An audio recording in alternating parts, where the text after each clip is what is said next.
Chapter 129. Li Xian was a little hesitant at this moment. Making a bet that he would definitely win with a silly servant girl was really bullying, and did not match his status as an heir. However, once the idea of roasting the rabbit appeared, he could not get rid of it. Just thinking about it made his mouth salivate. Li Xian thought about it and said, "How about this? If I lose, I'll give you this ingot of silver. If I win, give me the rabbit, and the silver is still yours." With an ingot of silver as compensation, he wouldn't have any psychological pressure if he won the rabbit.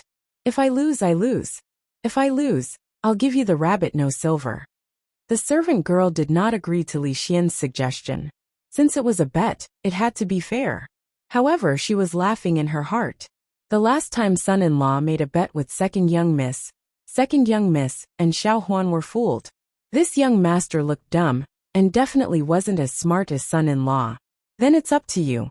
I guess this piece will fall first. Li Xian waved his hand, and did not insist. He pointed at the slightly larger stone in the servant girl's hand. Just as he was thinking which part of the rabbit meat was the most delicious, the servant girl let go.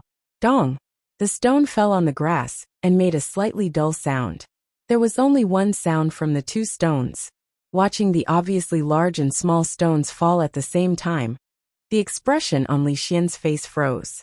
In the end, he revealed an expression as if he had seen a ghost. Things seemed to be a little different from what he had imagined. Li Xian, who didn't believe it, personally picked up the two stones from the ground and imitated the maidservant.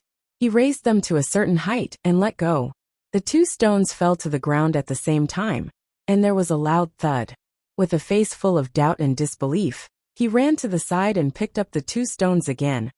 A person's view of the world might need several years, or even decades. But to destroy it, it only needed an instant. It was very obvious that the servant girl had used two stones to make the dignified heir of Ning Wang doubt this world. It also made him feel a strong suppression of his intelligence. "Su Jia, Wang Zhong, you two come over," he shouted loudly to the side. The two guards who were watching the fight between Fang and the leader of the guards quickly ran over. Young master, what can I do for you?" "You two, take these two stones and climb up that tree." Li watched from afar as the two pitiful guards acted as experimenters. They released their hands from different heights, allowing the two stones to fall. The expression on Li Xian's face changed from disbelief to shock. He seemed to have lost his wits. He shook his head in amusement. The density of the stone was not small. Falling from a height of at most 10 feet, the resistance was almost negligible. Even if he was blind, he would not be able to see the obvious difference. Why? After a while, Li Xian walked to his side in a daze and murmured, "Unexpected, really unexpected. Why did the small stone fall together with the big stone? This doesn't make sense." At this time, he had already forgotten about the matter of roasting the rabbit. His mind was already filled with countless stones. There are many unexpected things in this world. Not everything goes as you imagine. For example, Li looked at him and let out a long sigh. Thinking that he was going to explain, Li Xian suddenly raised his head and looked at him. "For example, you thought I was going to give you an example." Li patted his shoulder and said earnestly, "This young man was still too young." In the early years of Jinghe, in the Willow Leaf village, a 16-year-old servant girl used two small stones to overturn the daily knowledge of the predecessors. She created a scientific method to study the laws of nature, and at the same time, she started the world's study of free fall. This spirit of daring to question and experiment inspired countless people and promoted the development of science. Until hundreds and thousands of years later, it still had a lot of inspiration to the world, and was named one of the most beautiful physics experiments. The law of nature that objects of different mass fall at the same speed was also officially named law of small loop. Xiao Huan imperceptibly created a little trouble for Li Yi. Li Xian was obviously not satisfied without an answer. With his character that was bursting with curiosity, if he kept thinking about this matter, he might end up depressed. But it was obviously impossible to explain to him clearly. Li Xian, who had no foundation in physics, would definitely be more confused when he heard the words gravity and acceleration of gravity. This method did not work, so he had to find another way. So Li Yi tried to make him understand that there were many things in life that could not be explained. After a while, Li Xian really did not dwell on the problem of the stones falling to the ground. Why does the river always flow from the top to the bottom? Why do the leaves on the trees always fall to the ground and not fly to the sky? Why can I see my own shadow in the water? Why? Under the guidance of Li Yi, he began to struggle with these things. Li Yi felt that when he had time in the future, he should write a book called 100,000 Whys. It would definitely sell well, and at the same time, it could also open people's minds. If that was really the case, perhaps in the future, the discovery of important laws in physics would not be related to Newton and Galileo. At this world, it seems like there is no such thing. However, after thinking about it carefully, he still dispelled this idea. If he told them that the ground under their feet was actually a big ball, they would probably be tied to a pillar and burned to death as heretics before they could even sell well. Even if they were to be rehabilitated, it would be thousands of years later. Li Xian and the others did not come here today to throw stones for fun. They came to observe the workshop and learn the production methods of ruidu and spirits. If it was someone else, Li Yi would definitely not do this. It was best to firmly grasp this kind of core technology in his own hands. Even if there was a shortage of manpower and the production was a little lower, it could ensure that the business would continue to be stable. If the other party got the formula and distillation method, they would turn against him. Then he would suffer a great loss. However, first of all, Li Yi still trusted this unreliable young prince very much. Second, if he did not cooperate with others, he would lose this cake sooner or later. This was also something that he had no other choice. If he cooperated with the Wang family, he did not have to worry about the secret formula being leaked. He believed that in this aspect, housekeeper Wang could do better than him. After seeing the workshop that produced ruidu, housekeeper Wang began to feel a little unbalanced in his heart. Such a simple thing forcibly took away 50% of the Wang family's profits. As long as he thought about this matter, his heart would bleed. However, such an extremely simple thing, since ancient times no one had thought of it. Housekeeper Wang sighed, thinking about the perfume and soap in the future, which would be even more profitable. He felt a little better in his heart. He wanted to ask the young prince for his opinion. When he turned his head, he saw Li Xian with a puzzled face. He looked up at the sky and muttered to himself, "Why is it like this?" Chapter 130. Li Xian didn't dare to ask Li Yi the reason why the stone fell to the ground. Just now, when he insisted on asking for an answer, Li Yi asked him another question. Was the sun in the morning or at noon closer to people?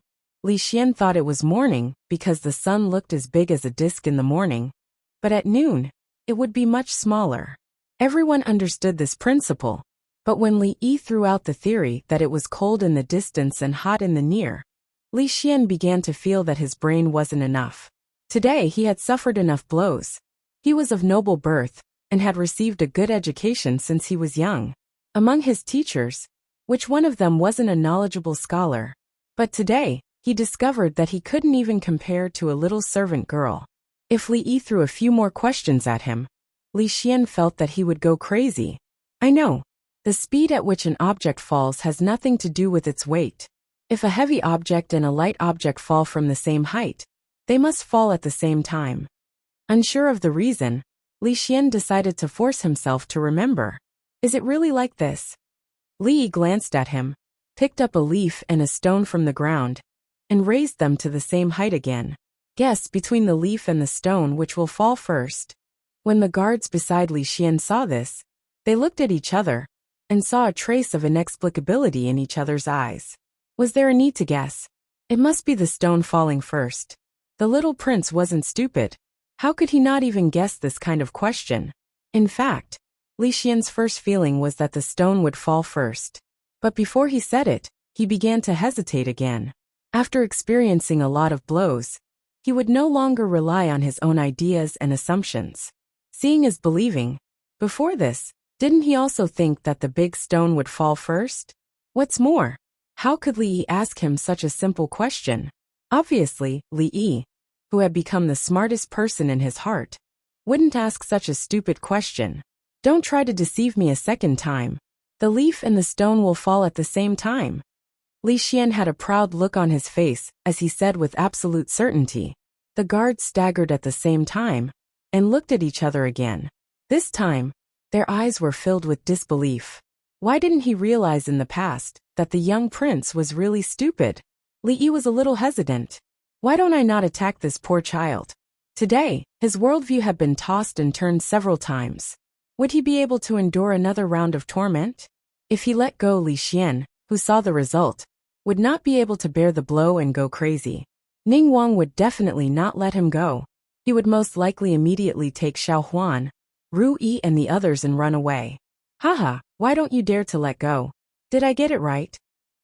Seeing the hesitation on Li Yi's face, Li Xian laughed and snatched the leaves and stones from his hands, saying, I'll do it myself. Li Xian had a confident look on his face. The next moment he let go. Dong! The stones fell to the ground and made a dull sound. The leaves fell slowly, making a few ripples in the air, and fell silently at the feet of Li Xian. Li Xian's face was pale and his legs softened. If it weren't for the guards next to him, who saw that the situation was not good, and held him up, he would have collapsed on the ground. Young prince, what's wrong? The guards' faces were even paler than his. They even forgot that Li Xian had warned them not to call him young prince when they were outside. If something were to happen to the young prince, they would be held responsible. Let go of me. Li Xian broke free from the hands of the guards and stared blankly at the leaves at his feet. The expression on his face also became dull. At this moment, he felt that the world he had lived in for more than 10 years suddenly became extremely strange. When he turned to look at Li Yi, there seemed to be a cloud of fog in front of him. It was hazy, and he couldn't see clearly no matter how hard he tried. Li Yi was about to speak, but Li Xian immediately covered his ears. I don't want to listen. I don't want to listen. I don't want to listen. The dignified crown prince Ning fled in fear when Li Yi opened his mouth. When Li Xian arrived, he had a smile on his face, but when he left, his face was filled with worry, as if he had a lot on his mind. Fortunately, his mental fortitude was much stronger than Li Yi had expected. He did not break down, and he did not need the guards to support him as he walked. This caused Li Yi to have a higher opinion of him. Honestly speaking, if he were him, he would probably start to doubt the world and everything around him. It was already very fortunate that he didn't become a lunatic. Today's negotiation was very successful. The outdoor barbecue was also very successful. Young people shouldn't stay at home all day. They should go out more. After eating, drinking and playing, they could lie on the rocking chair in the courtyard, bask in the sun, and hum songs. Their lives were very pleasant. Li Yi, who was basking in the sun, suddenly felt that something was wrong.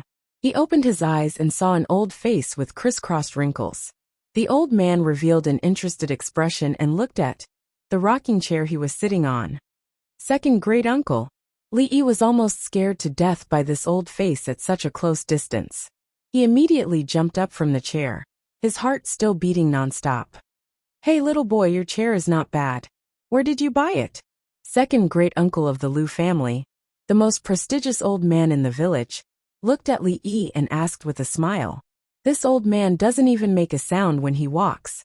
Li Yi felt depressed.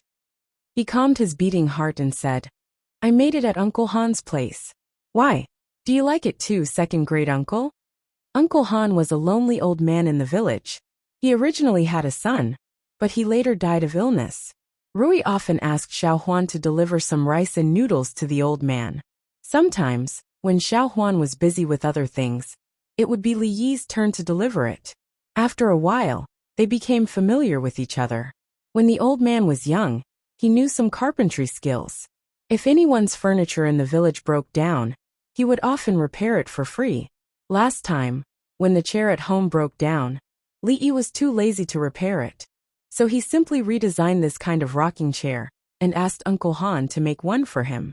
He could lie down and sit on it, and it was much more comfortable than the small broken chair he used to have. TSK, I didn't expect that Han brat to have such skills. Second great uncle put his hands behind his back and looked at the chair with interest. Just now he saw Rui lying on it, and it seemed to be very comfortable.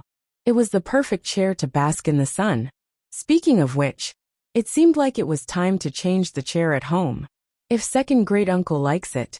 Respecting the old and loving the young was a traditional virtue. Seeing that the old man seemed to be interested in the chair, Li waved his hand generously. If second great uncle likes it, I can ask Uncle Han to make another one for you. Second great uncle's expression froze for a moment. Then he showed a satisfied expression and said, Good boy. Since you insist on giving it to me, I will reluctantly accept it. While Li was stunned, second great uncle patted his shoulder lightly, picked up the rocking chair beside him, and turned to walk out the door. When Li came back to his senses, he saw that second great uncle was already at the door.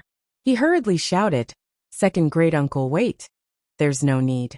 I've already eaten, the old man's voice sounded. And in the next moment, he disappeared with the rocking chair in front of Li's eyes. This old man's hand strength is pretty good. Seeing the old man easily pick up the huge rocking chair with one hand and disappear in an instant, Li was stunned. He couldn't even lift the chair with one hand. The old man had been single for decades, and the effect was obvious. Chapter 131. In a magnificent mansion, there was a very elegant study. The fragrance of incense curled up in the air. 2 rows of carved bookshelves were filled with all kinds of books. Among them, there was no lack of rare copies. The paintings and calligraphy on the walls of the room were all the works of famous artists.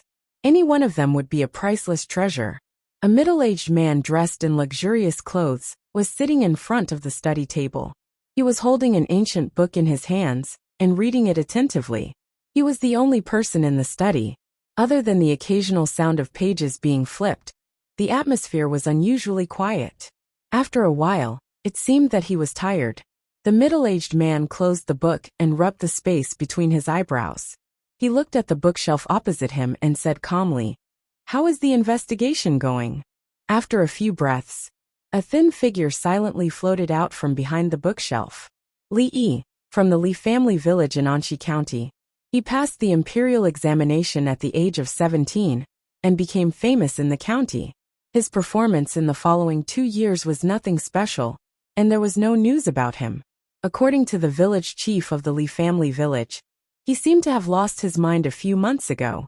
His mouth was full of nonsense. After he left the village, he never returned. An old voice sounded in the study. Lost his mind. The middle-aged man heard this and frowned slightly. It seems that the village chief's words were not true. There was no emotion in the old voice. After a pause, he said, This person is extremely talented in literature. Su Xuezheng once praised him as the #1 scholar in the Jing kingdom. His poems have reached the point that everyone in the Qing and prefecture knows about them. There is no possibility that he has lost his mind. Mr. Su rarely praises people like this, the middle-aged man said with slight surprise. If that's the case, then there's nothing wrong with his background? Although we have not found out why he appeared in Willow Leaf Village and has a family, there is no problem with his background. He did not deliberately get close to the crown prince. There was no change in the old voice's tone. He continued to state, The princess's favorite loose candied haws is his work. Speaking of which, I should thank him. The middle-aged man's expression softened. If it weren't for him, the princess would still be tormented by that strange illness.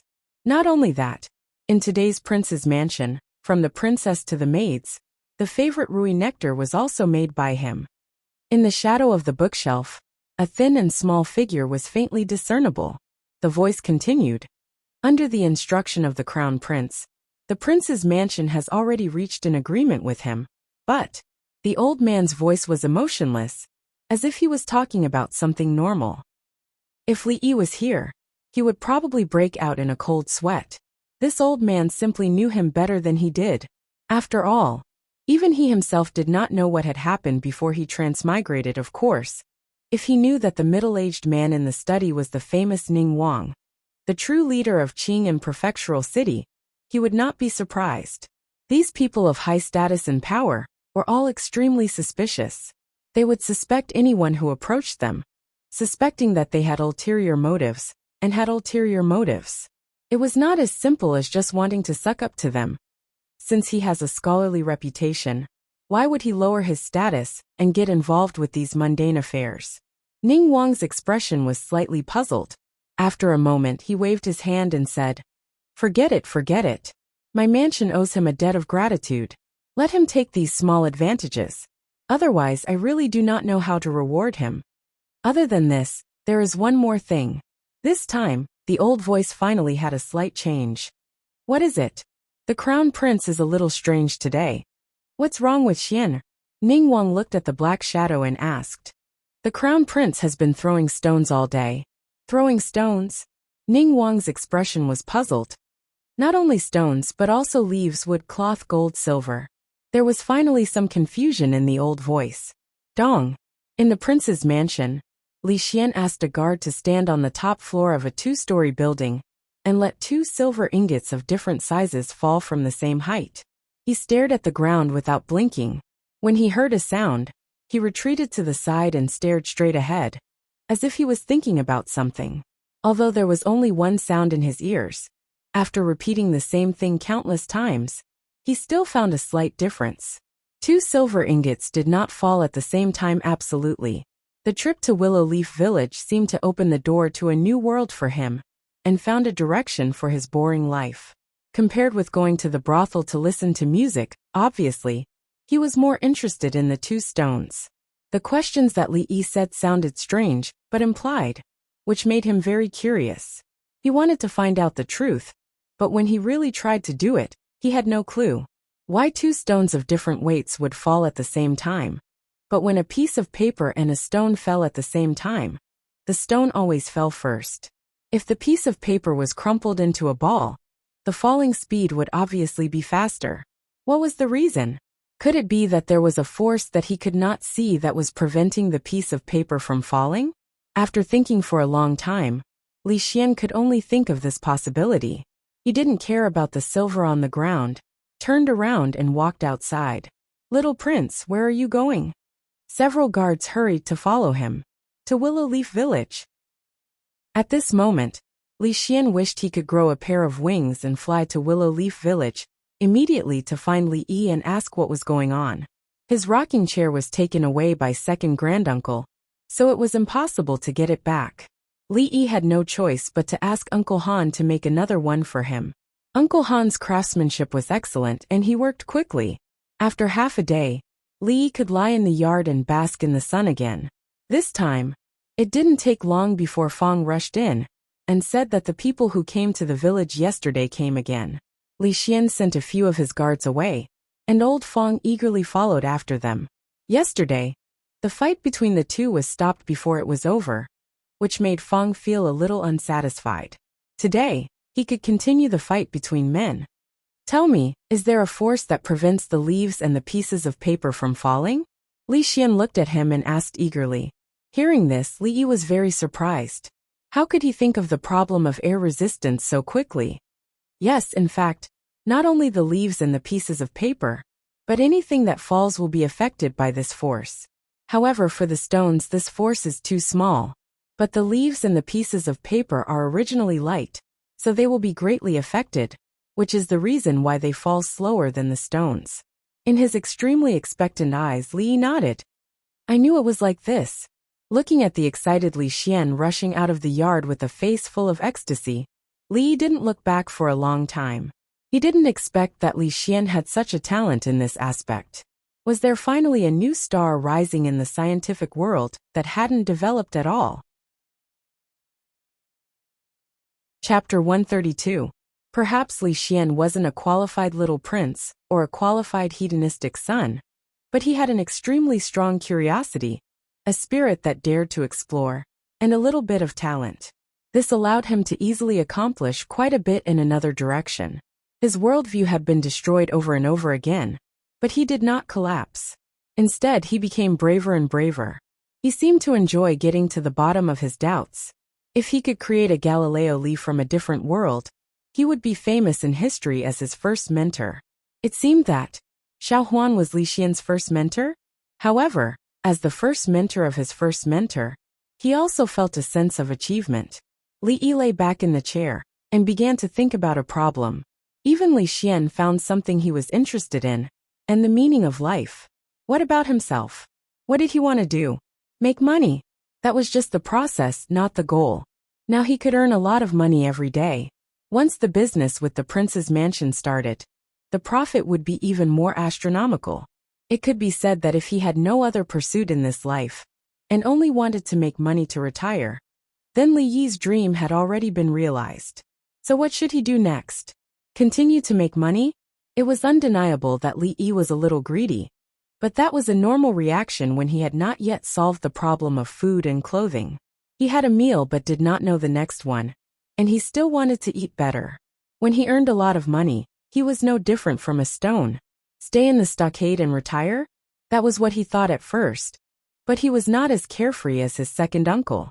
The most important thing every day was to lie in the yard and bask in the sun. After a long time, he was afraid that he would die of idleness or boredom. Find a place to practice in seclusion, and strive to become a second-rate master before he died? This idea was too nonsensical. He was already very satisfied. If he could improve his fighting capacity from 5 to 10, he would leave the fighting to Fong. If Fong could not beat him, there was still Rui. If Rui could not beat him, then Rui had to do it herself. Today, he could be considered to have made a name for himself at a young age. His career and family were both successful, but he had actually lost his goal and direction. Life was really as lonely as snow.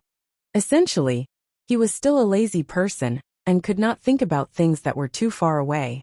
Every time he seriously thought about such things, he would feel a faint headache. Such a situation had never happened before, and he did not know if it was a side effect of his transmigration. Xiaochen closed his eyes and rubbed his forehead in frustration. Suddenly, he felt a pair of hands on his temples, massaging them gently. It felt exceptionally comfortable. The servant girl's massage technique was becoming more and more skillful. Li thought to himself as he enjoyed Xiao Huan's massage. After a while, he no longer felt the headache. In his heart, he was even more impressed by Xiao Huan's massage technique. In just a few days, her massage technique had actually improved by leaps and bounds. It was also at this moment that he finally felt that something was wrong. When the servant girl was by his side, she would not stop nagging. She would always talk about some daily things. Why was she so quiet today? Moreover, in order to drive away mosquitoes, the servant girl had been wearing Rui recently. There was always a mint smell around her, but it should not be this faint fragrance. Instead, it seemed that Rui had reached a certain level of martial arts. Their bodies naturally emitted a kind of momentum. Mosquitoes did not dare to approach them, and they rarely used Rui's lotion. The three women in the family each had their own merits. Li Yi had lived with them for so long, of course. He was very familiar with their unique smell. A familiar figure had already appeared in his mind. Li Yi hurriedly opened his eyes and saw Lu Rui standing behind him. She was stretching out her hand to massage his temples. In other words, from the start, she had been massaging him all along. Wife, why? Li Yi was surprised and was about to stand up. Lu Rui shook her head and said, "Husband, just lie down like this. This is what I should do." Li Yi could enjoy Xiao Huan's massage with a clear conscience, but if it was Lu Rui, he would feel a little strange. Neither of them spoke, and the atmosphere became quiet again. "Actually, I have something that I have always been curious about." After a moment, a gentle voice finally reached Li Yi's ears. After being startled for a moment, he said, "Wife, there's no harm in saying it." Lu Rui looked at him with a trace of curiosity in her beautiful eyes. This was also a question that she had hidden in her heart for a long time. When husband first came to the stronghold, why did you not think of running away? She finally asked this question. With that, her gaze stopped on Li Yi's face. A normal person who was caught by Rui and the others should have tried to escape, but he seemed to have accepted his fate from the beginning. If he was a weak scholar, who did not dare to fight back when he was bullied, it would be understandable. But after these days of interaction, Lu Rui could see that although he looked like a weak scholar on the surface, there was an unyielding spirit in his bones. It was impossible for him to accept his fate. If I said that it was because I could eat and stay here for free, and picked up a beautiful wife for free, and even had a servant to serve me, Would you believe me? Li Yi raised his head and looked into her eyes as he said with a smile. The expression on Lu Rui's pretty face froze for a moment. Then she also bloomed into a smile. Since husband said so, I will naturally believe you. Perhaps even Lu Rui herself did not realize that after hearing Li Yi's words, she finally heaved a sigh of relief that had been in her heart for a long time. In the autumn afternoon, a light breeze blew, and the courtyard was actually a little chilly. Lu Rui combed her hair that had been messed up by the wind. As she listened to Li Yi talk about what happened that day, the corners of her mouth involuntarily curled into a charming smile. Wife, you don't know. That old man is very fierce. If you were caught by him that day, you would not have been able to wait for Rui and the others. Why did they catch you, husband? Who knows? Old people are getting old, and their brains might not be working well, just like second great uncle. Husband, lower your voice. Second great uncle's hearing is very good. Second great uncle's hearing? Haha. Amidst Li Yi's slightly disdainful mockery, the old man who was lying comfortably on a rocking chair and basking in the sunset a few courtyards opened his eyes lazily. He looked in a certain direction, and the corners of his mouth twitched. He turned over and continued to sleep. Little brat. The old voice did not leave the courtyard, but disappeared in the wind. Chapter 133. Why didn't you go back to take a look these days? Back to where? To the place where you used to live. Li Yi smiled and said, There's no one at home. It's just a house now. It's not important whether I go back or not. Li Yi had only laid in that house for a while. He didn't even have time to step into the house a second time before he fled the village. Brought here by Lu Rui, he had no memories of the past in his head. He naturally had no feelings for the village and the place he used to live. In comparison, this place was more like a home. Lu Rui thought of what he had just said. She looked at him and asked, Did you also not have enough to eat in the past? Li nodded. Just by looking at the house, he knew that the original owner of this body was only a poor scholar. Lu Rui asked with some confusion, You are so talented and know how to do business. Why did you also have to go hungry? These days, talented scholars didn't have to worry about food and clothing. According to Rui, when he wrote a poem, even the famous scholars in Qing and Prefecture were scared. Countless young ladies and rich ladies fought to invite him.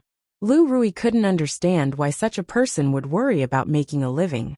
What's more, whether it was candied haws or Rui nectar, they were all good things that could make money.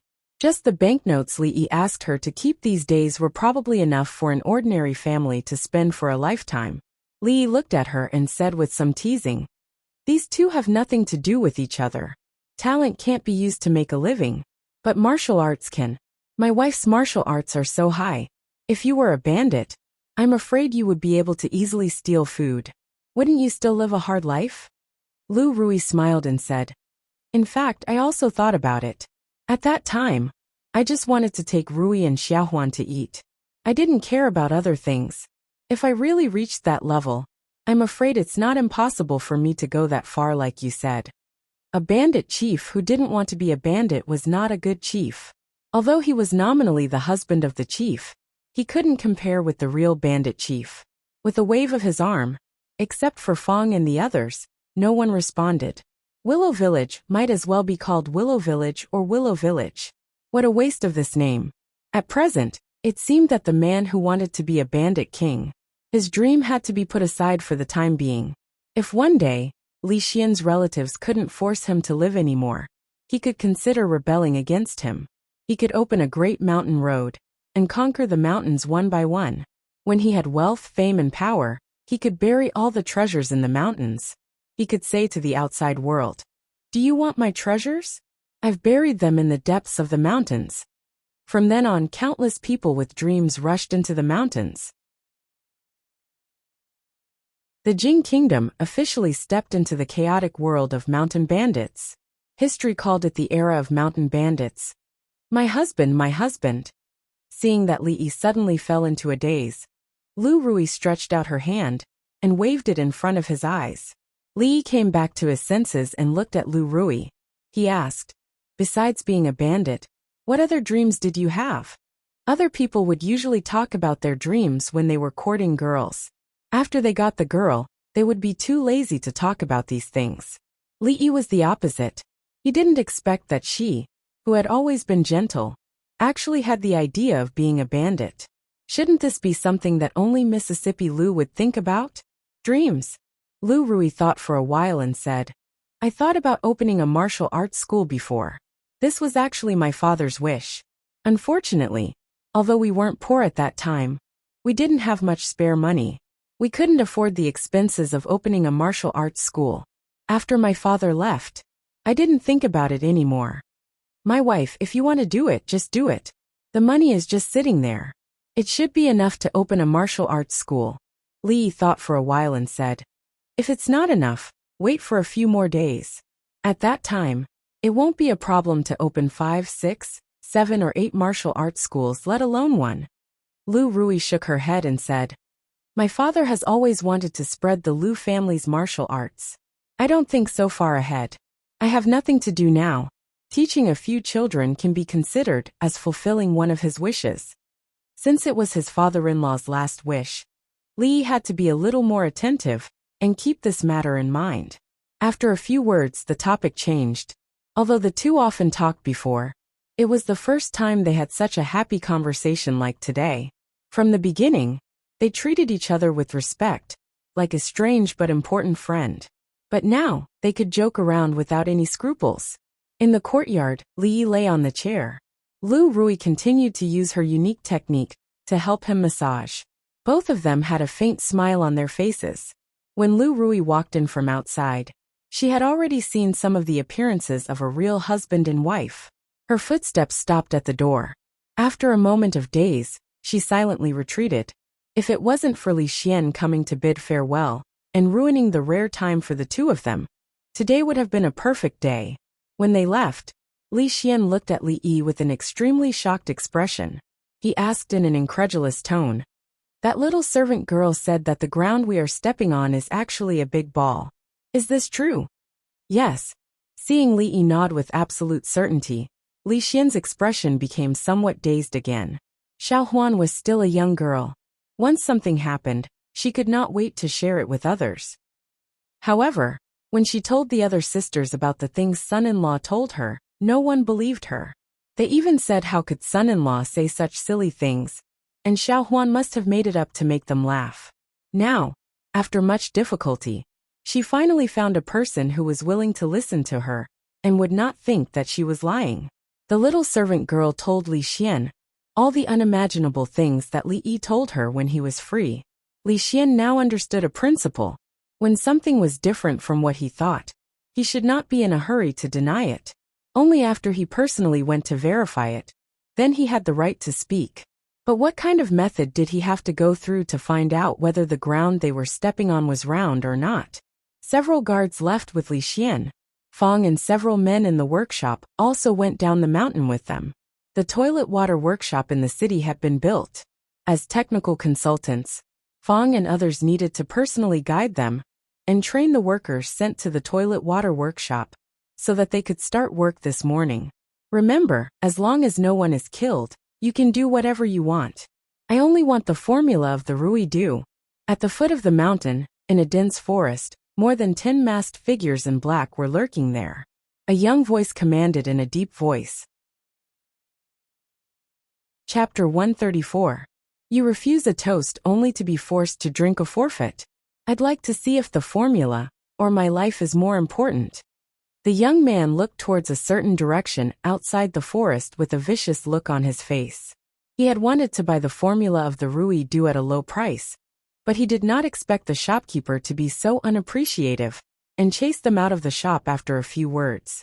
Later on, his scheme was seen through by the shopkeeper and he failed again. Instead, his brother-in-law, who was a county lieutenant, became fearful and stopped providing him with any help. Seeing that the business of the Rui Do was booming, if he did not act now, he could only watch as the mountains of silver slipped away before his eyes.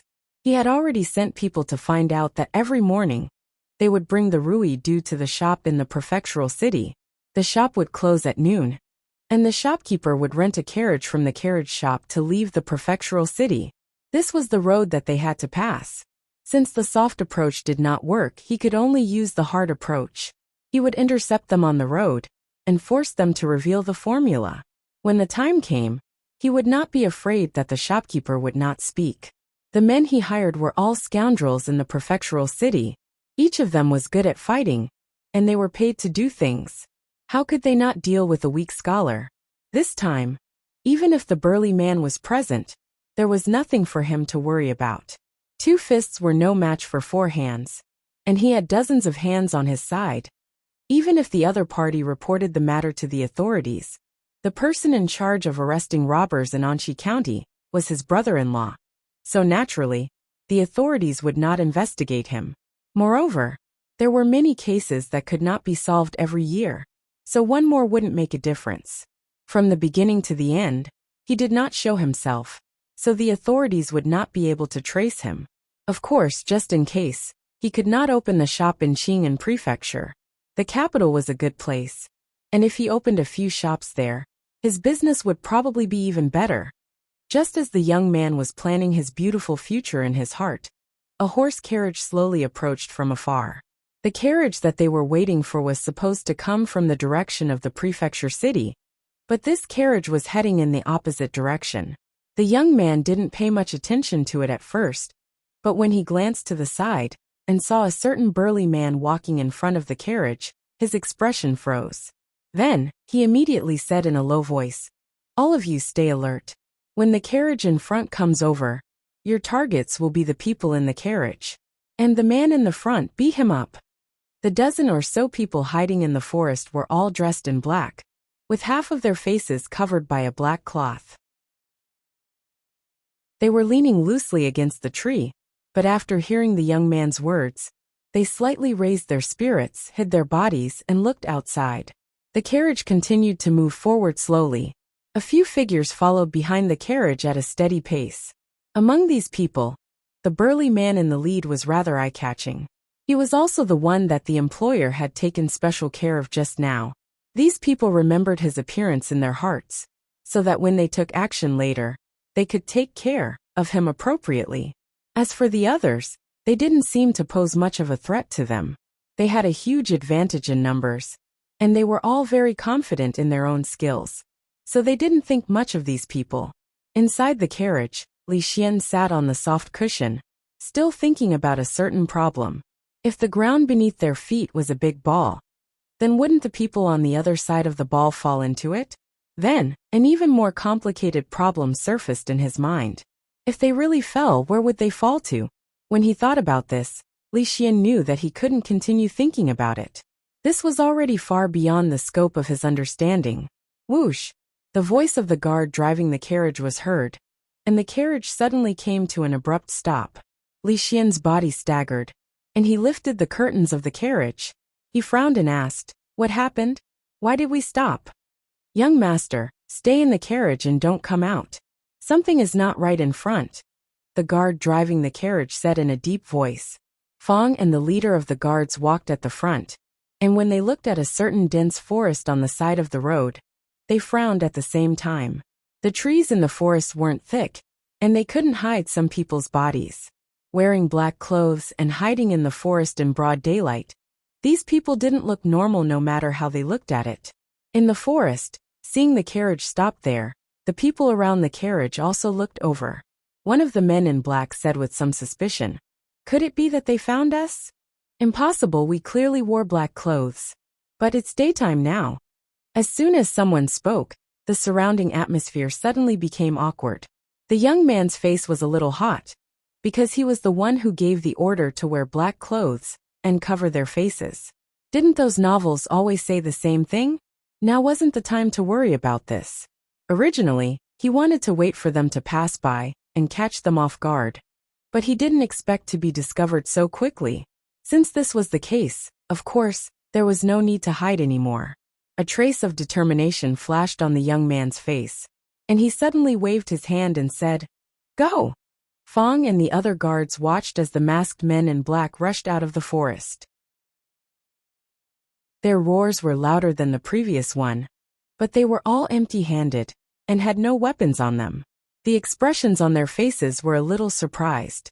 However, since these people were coming for them, of course, they couldn't be polite. The 4 people stayed to guard the carriage, while Fong, the leader of the guards, and the other 2 people went to meet the men in black. Because they had just received the young man's order, a small half of the dozen or so men in black rushed toward the carriage, while the other half headed toward Lao Fong and the others. A voice was heard saying, "Let's get rid of that man first." The man they were talking about was naturally Fong.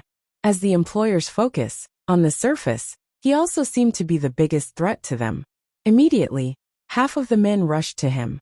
The leader of the guards was stunned when he saw this. Half of the men actually rushed to that guy, and the other half to deal with the 3 of them. Wasn't this obviously looking down on them? The winner of the battle between the 2 people had not been decided yet. But in these people's eyes, it was obvious that the man surnamed Fong was stronger than them. This could not be tolerated. The leader of the guards coldly snorted, and directly rushed to the half of the men in black who were rushing to Fong. "These people are mine." Of course, Fong was not to be outdone. He suddenly stamped his feet, and his speed suddenly increased a little. In the blink of an eye, he had already rushed to the group of men in black. The remaining 2 guards could only watch as their leader, and the burly man surnamed Fong displayed their invincible might. They were like tigers that had entered a flock of sheep. Their actions were straightforward and efficient. In just a few breaths of time, the black-clothed men fell to the ground one after another. None of them could stand up again. "I have 3. I also have 3. The 2 of them looked up at the same time, and with fierce eyes, they looked at the other half of the men in black who were scared stiff. They coldly snorted at the same time, and rushed over again. The 2 guards heard banging sounds from time to time, and they thought that every punch must have landed on flesh. The 2 of them were stunned, and did not dare to rush forward to help. Looking at the posture of the 2 men, if the 2 of them went forward, they might also kill the 2 of them. They wanted to go to the other side to help, but when they turned their heads, they found that the battle around the carriage had also ended. The 4 people were still guarding the carriage, and the ground was covered with men in black. Bang! With a karate chop, Fong knocked out the last man in black. When he looked up, he found that the leader of the guards had already rushed to the direction of the forest. "You don't come over." Seeing that the people he had brought with him had fallen to the ground one by one, a look of horror finally appeared on the young man's face. He saw the fierce man approaching him step by step, and as he retreated he said with a trembling voice, My brother-in-law is the county lieutenant of this county. My brother-in-law is the county lieutenant of this county. He won't let you off for hitting me." "County lieutenant, right?" A cold smile appeared on the face of the leader of the guards, and he cracked the knuckles of his fingers. After a few breaths, screams began to echo in the forest. Chapter 135. Those who were dressed in black to act cool in broad daylight were just a bunch of rabble. After being beaten up by old Fong and the others, they obediently squatted in a row, not even daring to breathe loudly. Li Xian opened the curtain and took a look, then lost interest. These small matters could be handled by the guards. When Fong walked in front of those people, the person at the front immediately shivered and said with a trembling voice, "This has nothing to do with us. We were all paid to do this. Someone told us to do this." "Who ordered you to do this?" Fong clenched his fist and looked at him. As soon as his voice fell, the guard leader walked out of the forest with a young man with a swollen face. "It's him." The man in black was frightened by Fong's threatening action. He immediately pointed at the young man and said, "He told us to force the formula of Rui Du." The situation was stronger than the person. If he didn't tell the truth, he was afraid that he would taste the taste of this big man's fist again. He didn't hesitate to give up the mastermind. The young man's whole face was swollen. It took a while for Fong to find a familiar feeling. "So it's you." It was this guy who brought 2 people to the shop to force them to buy the formula of Rui Du. Fong had a deep impression of him. "Young master, these people are after the formula of Rui Du." The guard leader threw the young man who had already fainted on the ground and stood in front of the carriage and said, "Leave a few people to deal with it. If there's nothing else, go back to the city." A corner of the curtain was lifted, and Li Xian's voice came out. There were still a lot of unanswered questions. He didn't want to waste any more time here. Yes, the leader of the guards responded, and then whispered a few words to the 3 guards. The carriage then set off, leaving the 3 guards behind to deal with this matter. Fong looked at the carriage with a puzzled expression, then turned his head to look at the guy who had yet to determine a winner. He couldn't help but feel astonished. Son-in-law had never mentioned what these people were doing, and Fong had never taken the initiative to ask either. He only knew that these people wanted to cooperate with them on Rui Lu's business. At this moment, he finally realized that this gigolo friend of his son-in-law did not seem to be an ordinary person. Go! Watching the carriage leave, the 3 guards drew out their swords and pointed at the ruffians, who had already taken off their night clothes. Although there were only the 3 of them, the ruffians did not dare to act rashly or have any thoughts of resisting. After what happened just now, they realized that they had provoked someone they shouldn't have. If they behaved themselves, they might be able to avoid some physical pain. Moreover, although there were only 3 of them, each of them had extraordinary skills. If they were to really fight, they would be the ones to suffer. Moreover, the other party was holding a sword in their hands. Under the command of one of the guards, one of them carried the young man on his back and followed the rest of the people towards the prefectural city dejectedly. Qing'an Prefectural City, Anqi Prefectural Government. County Magistrate Lu sat on a wooden armchair at the back of the hall, while enjoying the massage from the beautiful concubine behind him. He was very satisfied. Ever since that unfilial son of his had been confined for half a month, he had become much more well-behaved. These days, he had been well-behaved and had not caused any trouble, which made County Magistrate Lu less worried. Lord Lu, bad news. Bad news. Before he finished tasting his tea, the beautiful concubine's hand had already moved from his shoulder to somewhere else. County Magistrate Lu squinted his eyes, and the expression on his face became even more enjoyable. At this moment, a bailiff in plain clothes suddenly barged in and said with a panicked expression. The beautiful concubine's hand moved away in a hurry. County Magistrate Lu, who was enjoying the massage with his eyes squinted, was also startled. The hand holding the teacup trembled, and half of the tea spilled onto the hem of his clothes. Those who did not know would probably think that there was something wrong with him. Bastard. County Magistrate Lu put down the teacup and glared at the bailiff. He said loudly, "How many times have I told you to knock on the door before coming in? Are your ears just for decoration?" County Magistrate Lu was in the prime of his life. Sometimes, when he was in the mood, it was common for him to close the door and make love with the beautiful concubine here. If someone barged in like this in a panic every time, perhaps after a few times, before he could resign, his little brother would have to live in seclusion. Therefore, he had long set the rule of knocking on the door before entering. "I'm sorry, Lord Lu. It's my fault." At this time, the runner secretly complained in his heart. The matter was urgent, and he actually forgot the county magistrate's rule. He hurriedly retreated and calmed down. Then he knocked on the door and said, "Lord Lu, I have something important to report. Come in." After all, it was just a small bailiff. County Magistrate Lu did not care about him, but his voice still contained anger. "What's the matter? Say it." County Magistrate Lu picked up the teacup again, took a sip of tea, and said lightly, "These guys, who had never seen the world, usually made a fuss about little things, as if the sky was going to fall. This was the county government. Would anyone rebel?" The bailiff bowed respectfully and said unhurriedly, "Lord Lu, several people just said that they came from Prince Ning's mansion. They took many people to the county government, and even arrested the county lieutenant." Puff. County Magistrate Lu spat out the tea before he swallowed it. The teacup fell from his hand, and the hem of his clothes was completely wet by the tea. He suddenly stood up from the chair and asked loudly, "What did you just say?"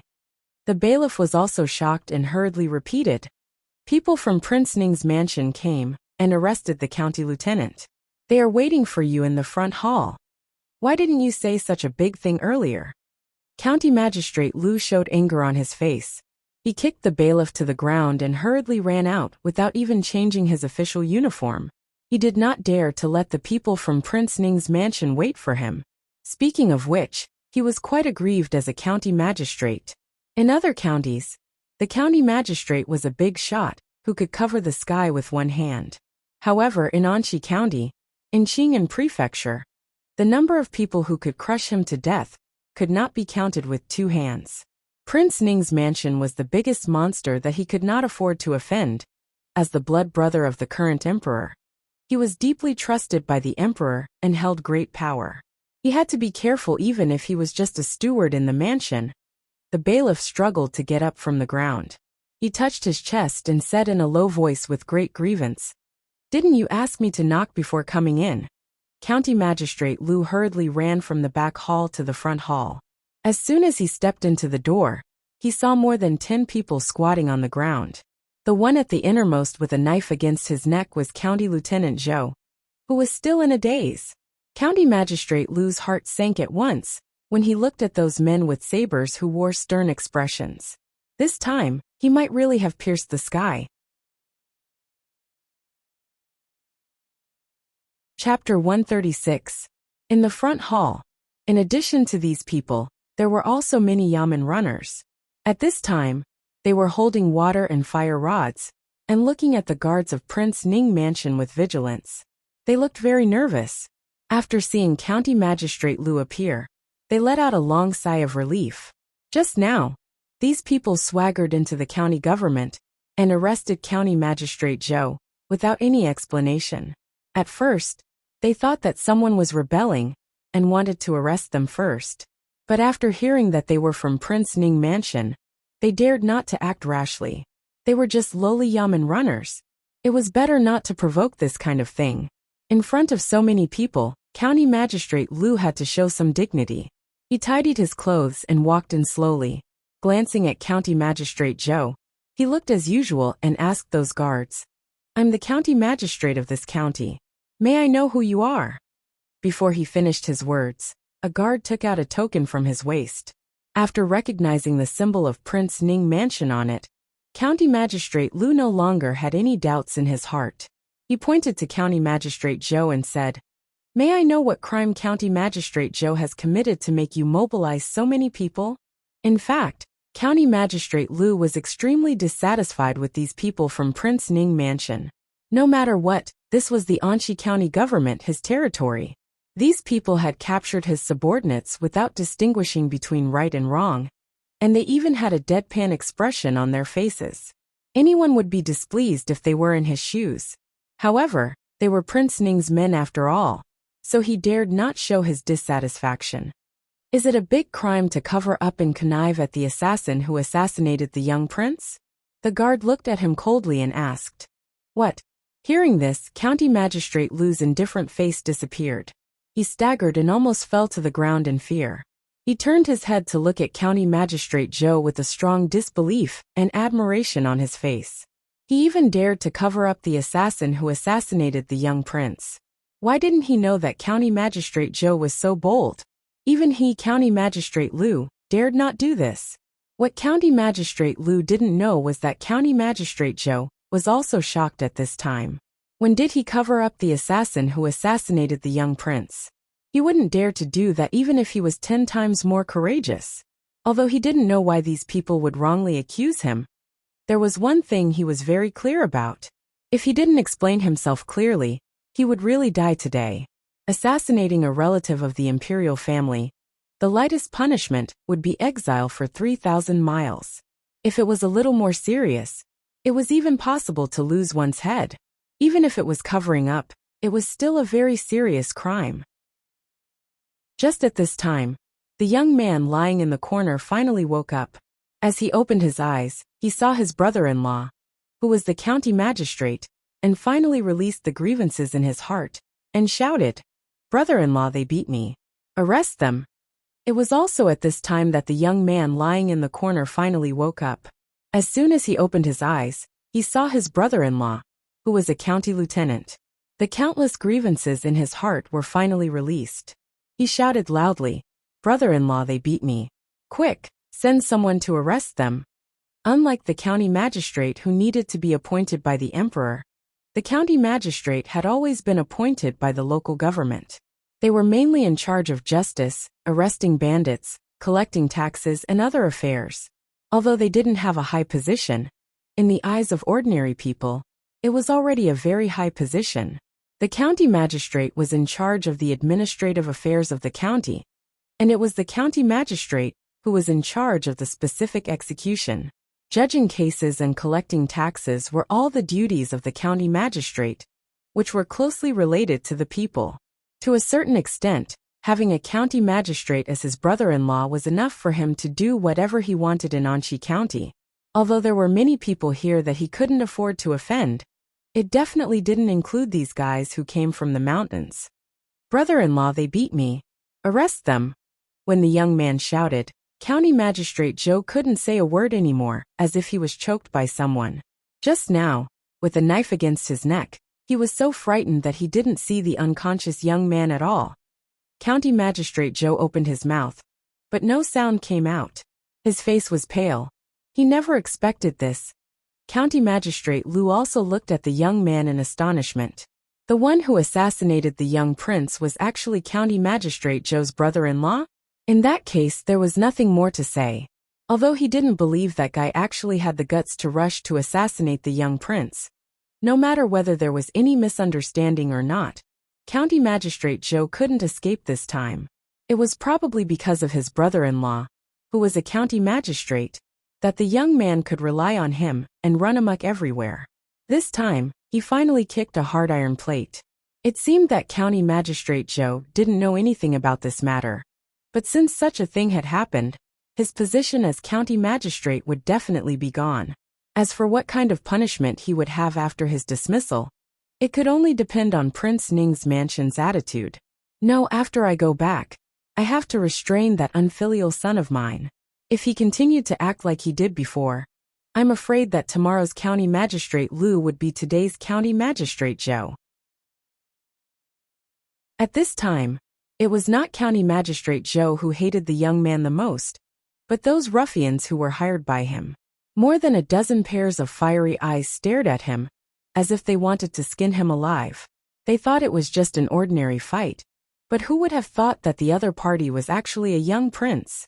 Just for a tale of silver, they even sacrificed their lives. At this time, the young man had already sensed that something was wrong. He stared blankly at County Magistrate Joe, who still had a knife on his neck, and stopped shouting. His heart gradually sank. These people's target was obviously not Li Xian, but since it involved the young prince, they naturally couldn't let them go so easily. Beheading and exiling them was a bit too severe, and it also needed to be approved by the emperor. Although these people were wrong, they didn't deserve death. However, forcibly snatching the formula of Rui Du also targeted Prince Ning's mansion. Even if they didn't die, they would still lose a layer of skin. Seeing that the people of Prince Ning's mansion didn't seem to want to make the matter bigger, County Magistrate Lu let out a long sigh in his heart. However, he didn't expect that the popular Rui Du and Qing and mansion was actually Prince Ning's mansion's business, which really surprised him. It must be said that County Magistrate Zhou was really unlucky to meet such an outrageous relative who even dared to snatch the Prince Ning's mansion's business. No matter what, the county magistrate was one of the big shots in the county government. What happened in the county government today quickly spread out.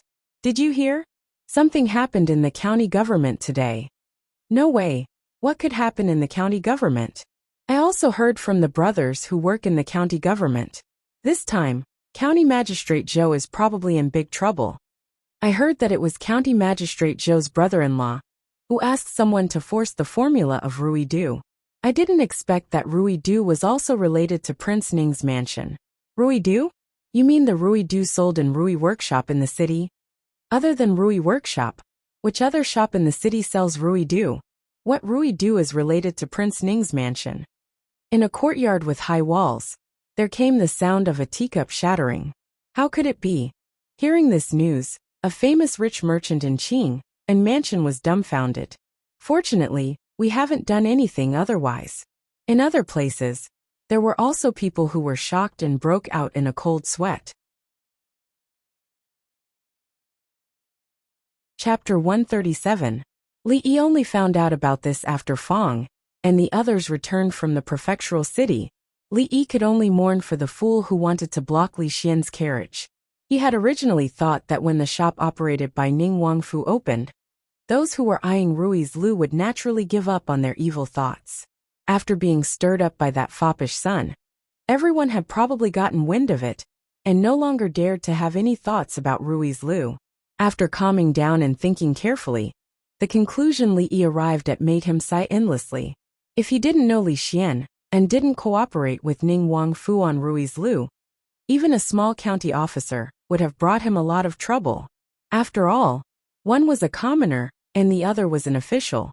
The people who came to frame them, and the constables who colluded with them, were most likely instructed by the county officer. In this day and age, it was better to be an official. If he was a county officer, wouldn't there be none of these things? Of course, if he really wanted to be a county officer, Li Yi was also unwilling.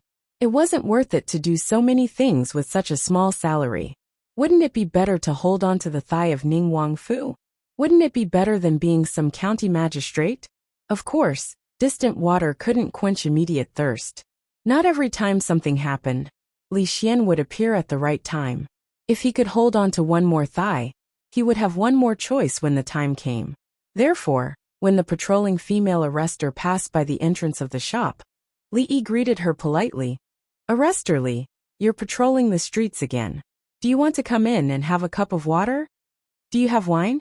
The girl in light blue looked at him and raised her eyebrows as she asked. "Yes," Li Yi replied with a smile.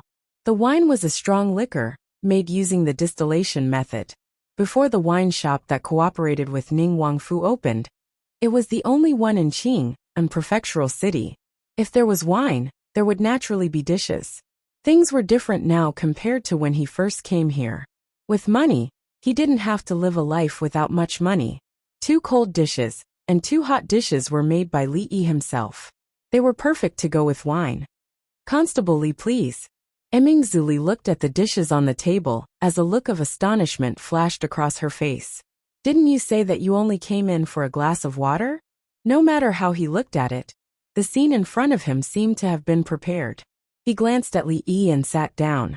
Regardless of what he was thinking, at least the dishes and wine looked good. It could be seen that he had put some effort into it. He picked up his chopsticks and took a bite of the side dish that smelled pretty good. He was very satisfied with this unique taste. "What's the matter? Say it." He took another sip of wine and looked at Li Yi indifferently. She actually admired this scholar's ability. For the sake of this table of dishes and wine, if his request was not too excessive, she would consider it. "Constable Li, you misunderstood. If it wasn't for you, I'm afraid that the lawsuit at Rui Restaurant would have been unavoidable. This is just a small dish and wine to express my gratitude." Li Yi smiled and looked at her calmly. He really didn't have anything to ask of this female constable at the moment. Even if he did, he couldn't say it out loud. As the saying goes, if you take something from someone, you'll have to bear the consequences. The Anqi County government was not far from the shop. If this princess dined and drank here for a few times, how could she stand by and watch when something really happened in the future? He was only building a good relationship now. Of course, he couldn't casually ask for anything. "It's my duty. No need to thank me." Emingzu Li glanced at him and continued to eat and drink. Needless to say, these dishes and wine were very much to her taste. "I heard that you've cooperated with Prince Ning Mansion in the business of Rui Nectar?" Li nodded.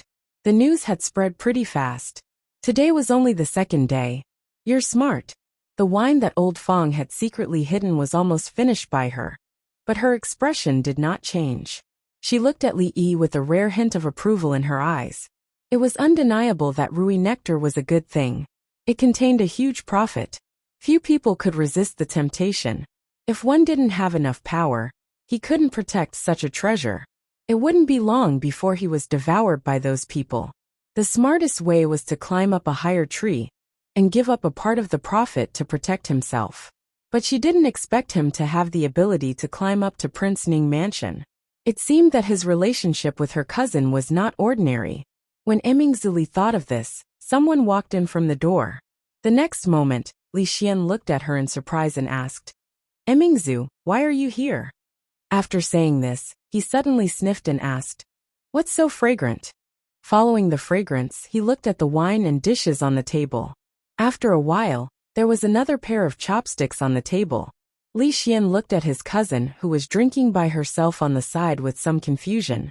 He was a little confused about why she would appear here, but his attention was soon attracted by the wine and dishes in front of him. He poured a cup of wine and just picked it up. Thinking that he came here for official business today, he hesitated and put it down. He looked at Li Yi and asked, You said that the ground under our feet is round. Do you have any proof? No. Li Yi took a sip of tea and said straightforwardly.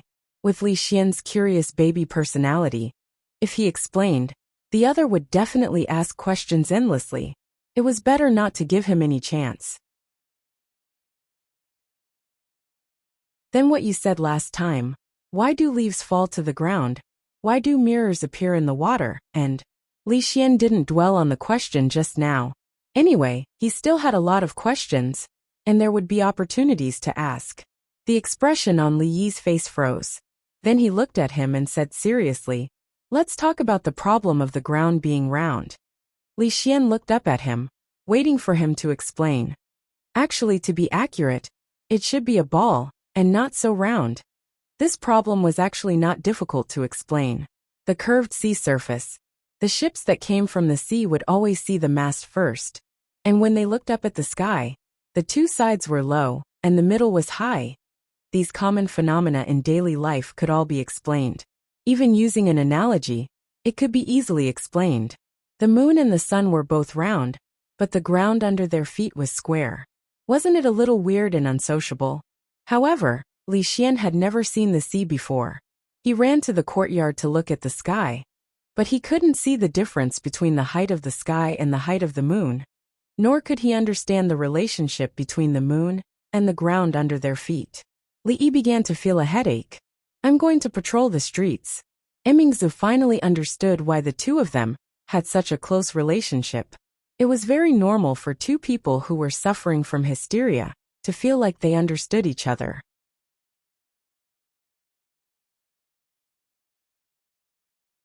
Chapter 138.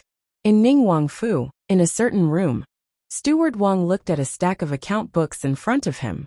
Worry appeared on his chubby face. As the steward that was responsible for managing the outside businesses of the Wang Fu, he had the habit of thoroughly checking the accounts every month. This way, he could understand the income of the Wang Fu every month. Compared to previous years, it had increased or decreased, and where the reason was. If the income decreased by too much, it would be hard for him to explain it to his superiors. And this was the problem he was currently worrying about. It was almost the end of the year. Even if he added up all of the profits of the Wang Fu's outside businesses, it would only be half of what it was last year. 2 months later, it would only be 70% of what it was last year. That would be his negligence. If Wang Yi blamed him, he would most likely not be able to keep his position as the steward. Luckily, the Rui Du and Spirit Wine Factory had already started operations. The shops in the city would officially open tomorrow. These two businesses were his greatest hopes. But he wasn't sure how much profit he would be able to make. What if? Steward Wang felt uneasy. Just as he was feeling vexed, the door was suddenly pushed open by someone. A brat about 10 years old ran in. The brat's little face was still slightly immature, but it was 70 to 80% similar to Steward Wang, especially his round body and round face. He ran in front of Steward Wang and stretched out a chubby little hand. He said, "Daddy, give me a few copper coins. I want to buy candied haws to eat." Steward Wang was feeling vexed when he suddenly saw the brat's round face. A nameless fire rose in his heart and he scolded, "Eat, eat, eat. All you know is to eat. Look at what you've eaten." The brat was still thinking about going out later to try the sugar snowball that Lu Shi's candied haws had released a few days ago. He had heard a few of his friends say that the sugar snowball tasted even better than the candied haws. He impatiently ran in to ask his father for money and was scolded for no reason. He froze where he was. "Have you memorized all the lessons that teacher taught you?" Seeing the brat standing there in a daze, housekeeper Wang became even angrier and asked with a straight face. He was not cut out for studying, and only managed to pass the elementary scholar exam. After that, he suffered many setbacks, and eventually found a job in the prince's mansion. Over the past 10 years, he had worked his way up to where he was today, although the other high scholars did not live as well as he did. But studying was the right thing to do. He wanted to hand over his unfulfilled dream to his son. But who would have thought that this brat had no interest in studying, and would never forget to eat? He was really his biological son. Yes, I can. The naughty brat still had some eyesight. He knew that he couldn't provoke his father right now, so he stuttered. Recite it for me. He didn't know what was wrong with his father today. Why did he suddenly want to test him on his homework? The devilish brat rejoiced in his heart. Fortunately, he had memorized those convoluted words yesterday.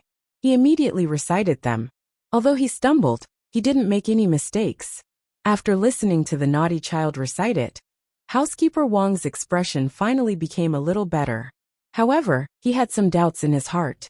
In the past, when he was tested on his homework, this brat had never been able to completely recite it. What was going on this time? Was he bewitched? He originally thought that if he couldn't recite it, he would reprimand him, warning him to study hard, and not to only think about playing and eating all day. He didn't expect the naughty brat to perform so well. The reprimand that he had prepared immediately became useless. His good plan was interrupted, and housekeeper Wang's face became serious again. He casually pulled over a piece of white paper, picked up a pen, and wrote a few lines on it. He handed it to the naughty brat and said, "There is no end to learning. Don't be arrogant and complacent. Go and memorize these lines. I'll check them at night." A few days ago, when they were on the mountain, the female teacher made the group of children recite these lines. Housekeeper Wang's ears almost grew calluses from listening to them that day, so he inadvertently memorized those lines. At this time, he could use these lines to send the naughty brat away. At least before he could memorize them, he wouldn't bother him. "Go, go." Housekeeper Wang waved his hand and said impatiently. The naughty brat took the paper and walked out of the room in a daze. His 10-year-old brain still couldn't completely understand why he didn't receive a reward when he had clearly memorized them, but a punishment for continuing to memorize. The naughty brat, who had been tricked by his father, sat under the eaves of the side room with a lifeless expression. He raised his head and looked at the sky, revealing an expression of despair. After a long time, the naughty brat let out a long sigh and raised the paper in his hand. Having attended a private school for a few years, he could already recognize quite a few words. Soon, a voice sounded from under the eaves. "The rules of a disciple, the teachings of a saint, are first filial piety, then trustworthiness. Love the masses, be close to the people, and if you have the strength to spare, learn literature." Sigh. The voice was clear and lively like a child's, yet it was mixed with sighs. It was a bit out of place with the atmosphere at this time. At the same time, a middle-aged man with a dignified expression walked out of Prince Ning's study. He rubbed the space between his brows. The cold autumn wind blew past, and it actually made him much more clear-headed. "Sir Prefect, shall I escort you back?" An old man wearing the robes of a housekeeper walked over and said respectfully.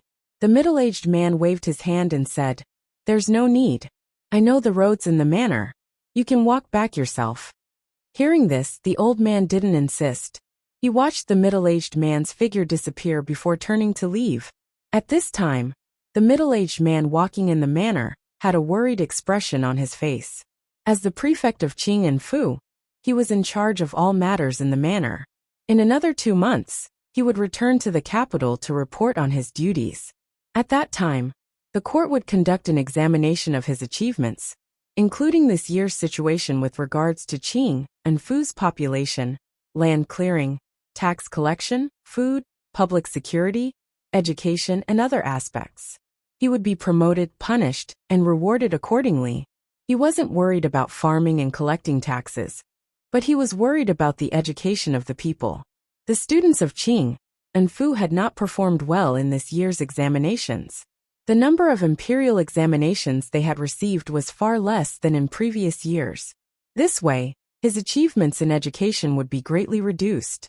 But the work of education could not be accomplished in a day. Although improvements in other areas could completely cover up the lack of education, it was still somewhat embarrassing.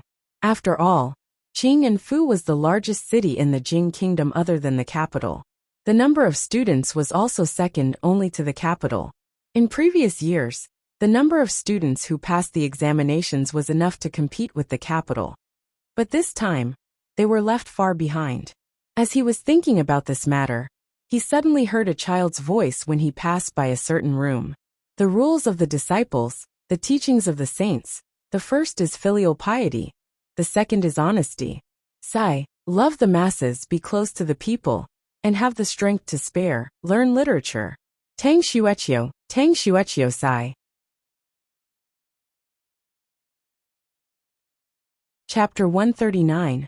The rules of a disciple, the teachings of a saint, the first is filial piety, the second is trust. Tang Shueqiu. The middle-aged man stopped walking and carefully listened to the contents of the child's recitation.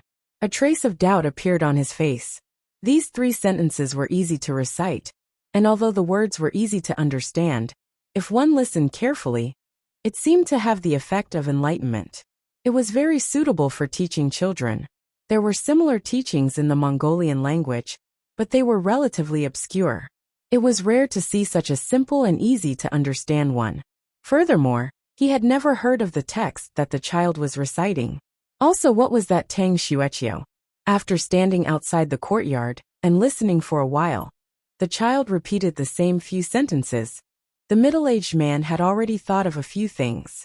A trace of eagerness appeared on his face as he walked in with large strides. The devilish child held the paper in his hands and carried it back and forth. The only words he repeated were Tang Shueqiu. He was drooling when he heard footsteps. When he raised his head, he saw a stranger walk into the courtyard. The devilish child looked at him in a daze, and a trace of caution appeared on his face. Little child, what text did you recite just now? Magistrate Dong walked in front of the devilish child and asked in a pleasant manner. His father had said that the people living in the Wangfu were all nobles. He was to only play in this area and not to bump into others. He stared blankly at the stranger in front of him and didn't reply. He obediently handed over the paper in his hands. Magistrate Dong took the piece of paper from the naughty child's hands and discovered that there were only a few sentences written on it. After he finished reading the contents of the few lines, his eyes brightened, and he asked somewhat urgently, "Do you know who wrote this?" Housekeeper Wang was still in the room checking the accounts when the door was pushed open again. He raised his head and saw the devilish child's head poking in again. When he lowered his head again, he suddenly forgot where he had been calculating. A trace of anger appeared on his face as he glared at the devilish child and said, "Did you memorize it all?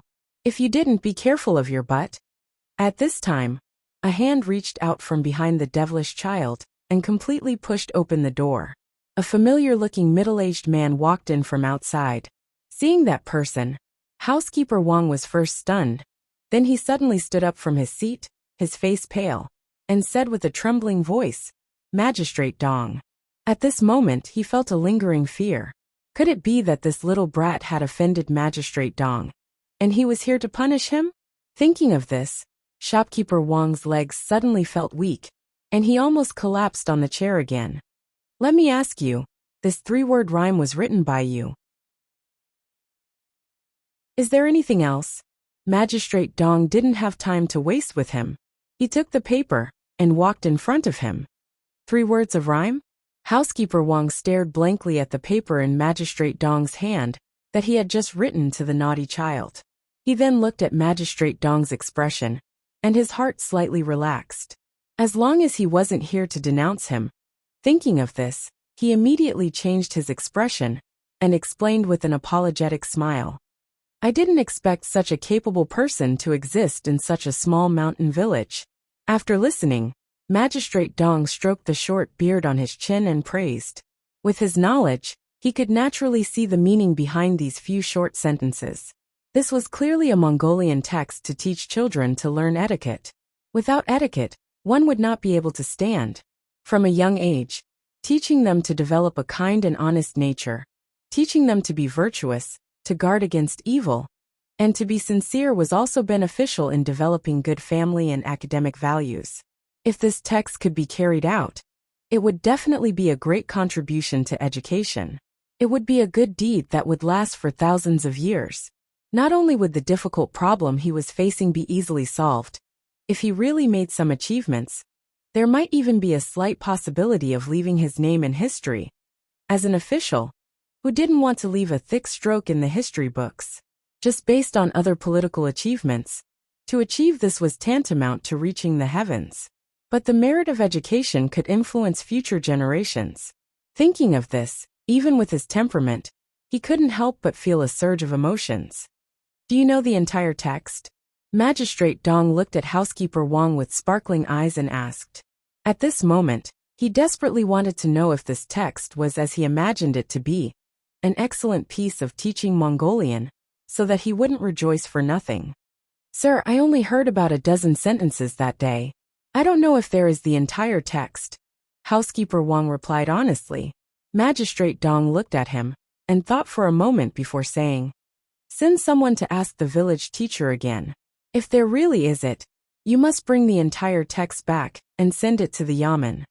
The housekeeper of the Wang Fu could be considered a top figure outside, but in front of Qing and magistrate, he could only nod and say yes.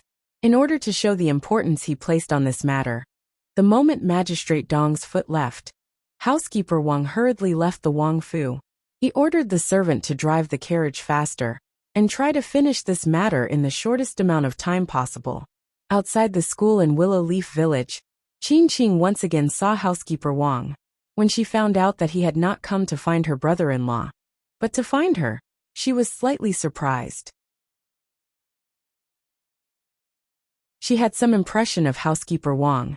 She only knew that he seemed to be her brother-in-law's friend. A few days ago, she had seen the two of them talking by the stream. She did not slight him, but after hearing the purpose of his visit, she was slightly surprised. What you were talking about just now, was it this rules for a disciple ? Qing returned to the school and took out a thin book that she had personally written. She handed it to housekeeper Wang. Housekeeper Wang quickly took it. After flipping it open, he saw that the first few sentences were exactly the same as what he had heard that day. He flipped a few more pages and saw that there were hundreds of sentences behind. Only then did he realize that what he had heard that day was just a few paragraphs. He was overjoyed. Now he could finally report to Magistrate Dong. I wonder if you could give me a copy of the original rules for a disciple ? He looked at Qing and asked urgently. Hearing this, Qing hesitated slightly and said, this rules for a disciple was not written by me. I will have to ask before I can give you an answer. It was not written by you? Housekeeper Wang's expression froze. Qing nodded and gave him a brief explanation. It's actually him. Housekeeper Wang murmured a few words. He didn't expect that this article was written by that mean scholar. He was slightly surprised for a while, then smiled and said, to tell you the truth, I was ordered by Prefectural Magistrate Dong to retrieve the original text of rules for disciples. Prefectural Magistrate Dong was very pleased with this article. This is a great thing for young Master Li. Magistrate Dong. Hearing this, Qing covered her small mouth in surprise and couldn't help but exclaim. For someone like her who had lived here since she was young and rarely left the village, the Anshi County Magistrate was already a high position. Any higher would be an unimaginable level for her.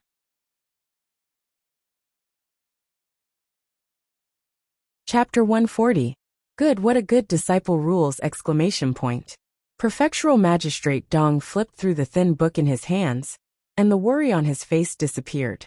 After reading the entire disciple rules, he couldn't help but exclaim in admiration.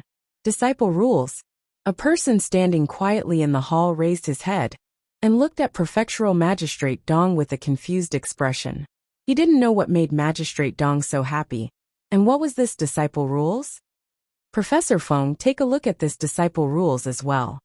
Seeing the confusion of the person in the hall, Prefectural Magistrate Dong closed the book and handed it over.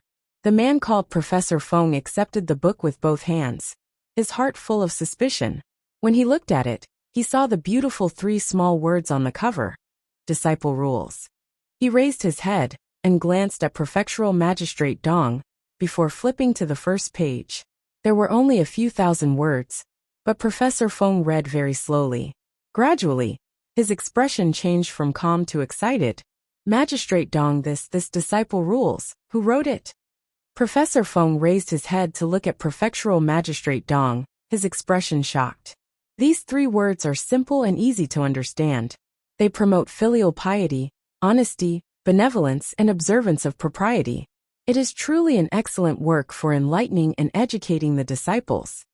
As a prefectural school professor, and the head of the prefectural scholars, his responsibility was to educate and instruct. Speaking of which, he understood the meaning of this disciple rules, even more than Prefectural Magistrate Dong. Congratulations, Magistrate. With this disciple rules, you no longer need to worry about educating.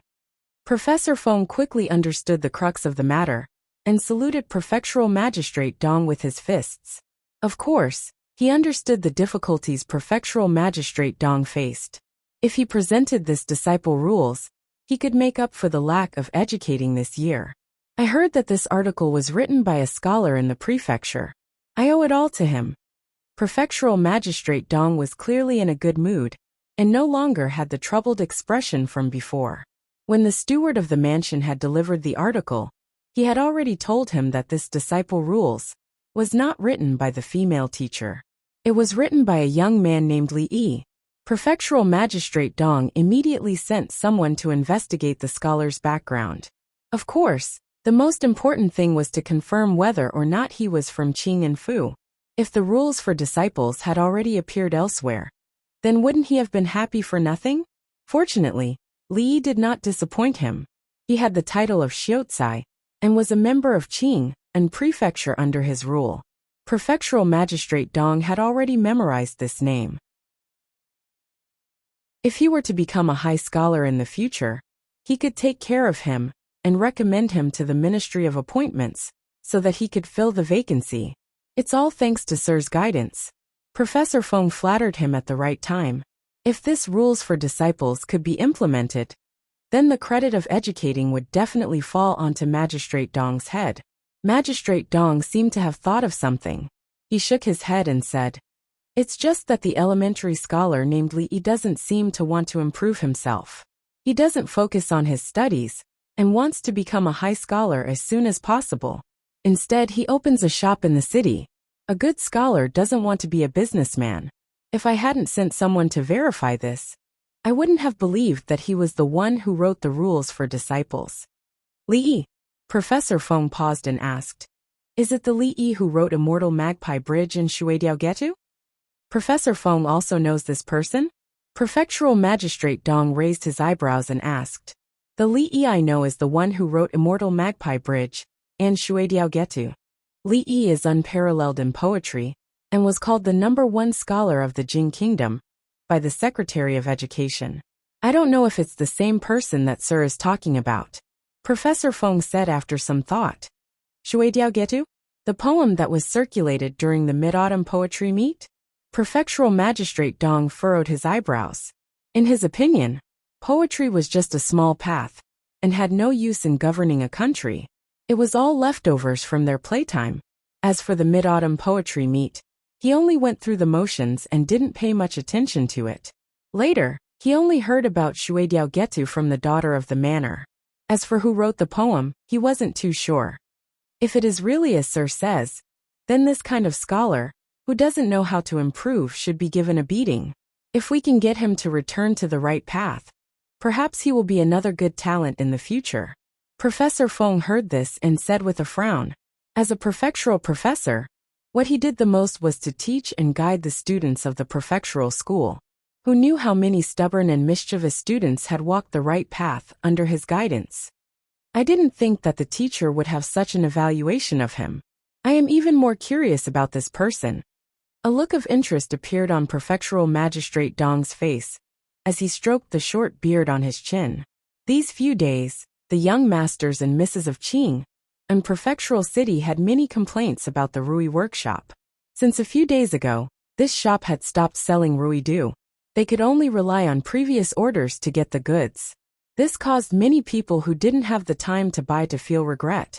In the present Qing and prefectural city, Ruidu had clearly become the leading fashion trend. Young ladies, scholars all fought to buy it. The sudden cessation of sales created a significant impact in these high society circles. However, just as they couldn't hold it in any longer, and planned to go to the Rui workshop to ask the reason, in the span of a night, many shops selling Ruidu suddenly appeared in the prefectural city. At first, people were skeptical. After all, there had only been one shop selling the Ruidu in the past few days. It was said that many people who wanted to buy the recipe of the Ruidu were all rejected. How could so many shops suddenly appear? Of course, an extremely small number of people didn't have any suspicions. Behind these shops was Ning Wangfu. How could there be a problem with what they were selling? Of course, most people's suspicions were completely dispelled after they personally went to the Rui workshop to ask. The shopkeeper of the Rui workshop personally admitted that what the shops were selling was genuine Ruidu. In other words, from now on, there would no longer be a situation where Ruidu was out of stock and people couldn't buy it even if they wanted to. After the suspicions disappeared, a new wave of panic buying immediately erupted in the prefectural city. Countless people rushed to the newly opened shops. The workers in the shops couldn't keep up. They even had to temporarily transfer some people from other places to stabilize the situation. When shopkeeper Wang heard this news, his initial shock turned to disbelief. In the blink of an eye, he became ecstatic. His heart that had been hanging in the air finally relaxed. The popularity of the Ruidu far exceeded his expectations. At this rate, in just a few days, he would be able to recoup all the capital he had invested. If this situation could continue, in 2 months, not only would he be able to make up for the shortfall, the income of the Wang Fu would definitely exceed that of previous years. The business of hard liquor was still in preparation. There was also the perfume and soap that the scholar had mentioned. If the profits from these businesses could be like the Ruidu, just thinking about it made housekeeper Wang's blood boil. His little prince had finally done something reliable.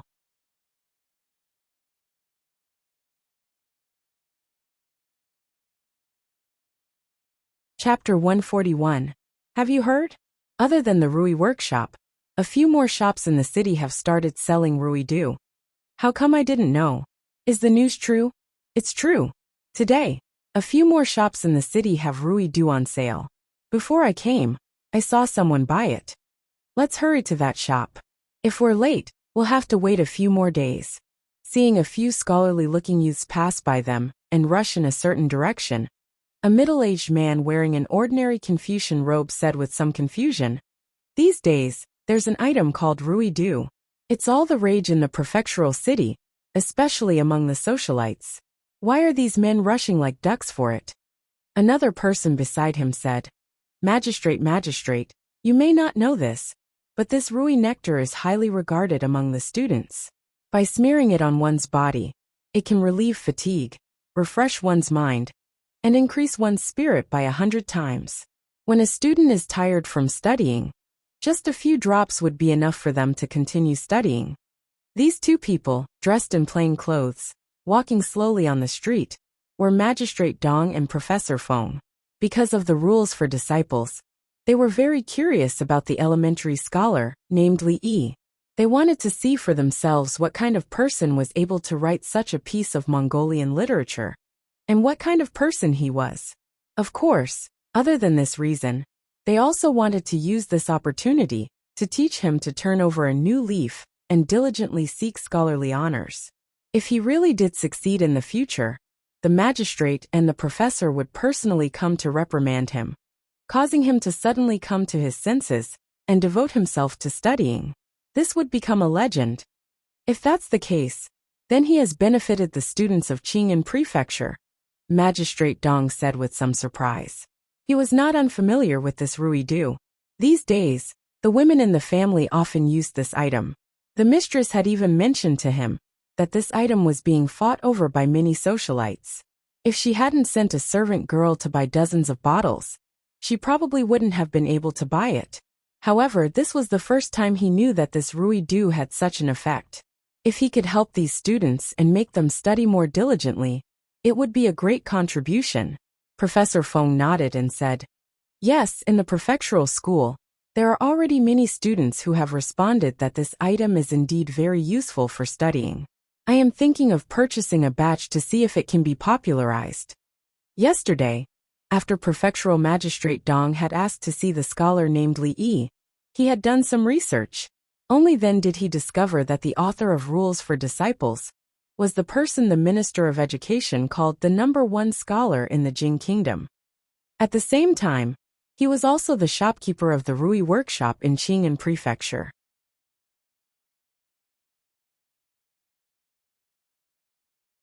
Looking into the hall, the first person he saw was not the scholar, but a beautiful woman wearing a light blue constable's uniform.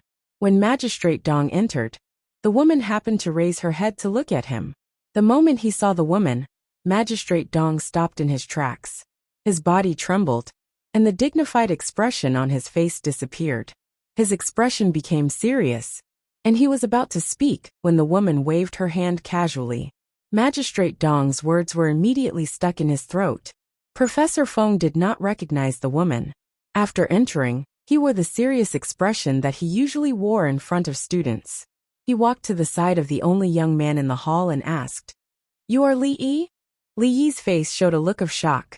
"No way, someone really came to cause trouble?" This person showed a grim face the moment he entered, and named him by name. One look, and he knew that this person did not come with good intentions. He turned his head to look at Emingzu and blinked. "As a constable, this person came to bully you right in front of your face. And you don't care?" Emingzu took a sip of wine. The expression on her pretty face did not change. Seeing that Li Yi did not answer, Professor Feng thought that he had frightened him, and continued to ask, "That disciple rules, was it your creation?" Disciple rules? Li Yi finally understood that the other person was not here to cause trouble. Yesterday, Qing had told him that the magistrate had sent someone to take away the disciple rules that he had modified. At that time, Li Yi had been a little surprised. The only people who knew about the disciple rules were him, Qing, and those naughty children. How did the magistrate know about it? But now was not the time to think about this. The magistrate was a very high position. The magistrate of Qing'an Prefecture was almost equivalent to the mayor of a municipality in the future. The rank was very high, and Li Yi did not dare to slight him. He immediately stood up. "Welcome, Lord Prefectural Magistrate. Please take a seat, please take a seat." He did not know how to greet such a high official, so he hurriedly said this based on the little impression he had seen in the television series. Li Yi's action shocked Professor Feng. The serious expression on his face immediately disappeared. The magistrate was right beside him. Even if he had a few more guts, he would not dare to sit. Chapter 142. Professor Feng was choked by Li Yi's words. He coughed dryly and said awkwardly, "Ahem, don't talk nonsense. I am the prefectural school professor of Qing'an Prefecture. Call me a beast." Li Yi looked at the middle-aged man in front of him with some surprise. His first thought was that he was actually a university professor in the future. He then realized that professor seemed to be an official position here, mainly responsible for the education of a prefecture. The prefectural school professor of Qing'an Prefecture was almost equivalent to the director of the city's education bureau in the future. However, he didn't plan on taking the imperial examinations. Even if he was the director of the education bureau, he wouldn't be able to control him, much less the director of the education bureau. Since he wasn't the prefectural magistrate, Li Yi didn't need to be so careful. However, he still had the necessary etiquette. After all, he still had the identity of a scholar. He bowed respectfully and said, "Sir, the rules of a disciple was written by me." Shamelessly claiming the fruits of someone else's labor as his own, he blushed slightly. Professor Feng nodded slightly. The young man in front of him looked talented. Looking at his words and actions, he seemed to be a person who knew how to behave. His first impression of him was not bad. However, thinking about it, To be able to write an essay like The Rules of a Disciple, his character would certainly not be bad. If he could be guided a little and get him on the right path, he might be able to achieve great things in the future. In layman's terms, he felt that Li Yi still needed to be saved. He nodded in satisfaction, and then turned to look at Prefectural Magistrate Dong. After all, Prefectural Magistrate Dong was the main character today. There were some things that he shouldn't meddle in. Prefectural Magistrate Dong didn't seem to see his gaze. He looked around at the decorations in the shop. One moment he looked at the shelves. The next moment he looked at the paintings on the wall. He didn't seem to speak at all. Seeing this, Professor Feng was slightly taken aback. He wondered what was wrong with Prefectural Magistrate Dong. Didn't he say he would personally lecture him? Before he came, Prefectural Magistrate Dong had specifically told him not to reveal his identity and to just treat him as one of his tutors. However, Professor Feng didn't dare to treat him as a tutor. Seeing this, he didn't dare to remind him and could only do it himself. What Professor Feng didn't know was that Prefectural Magistrate Dong was still curious as to why Princess Yongle was here. What was her relationship with this scholar? Why would she speak so casually? Professor Feng looked at Li Yi and said in a deep voice, "The rhythm of this disciple rules is easy to read, and the content is simple. It preaches the way of the sage. I have discussed with the Prefectural Magistrate, and we wish to use it as an introductory book to spread throughout the prefecture. Are you willing?" Li Yi was not surprised by Professor Feng's words.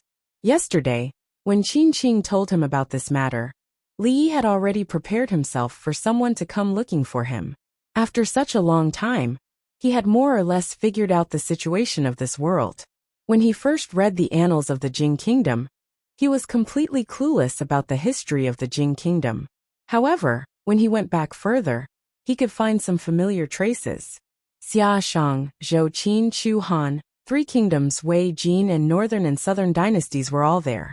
The general direction remained the same, but when Li Yi compared more specific details, characters, or some minor events with the history books in the library, he found that there were still some discrepancies. The wheel of history officially began to deviate and diverge, probably during the Sui and Tang dynasties.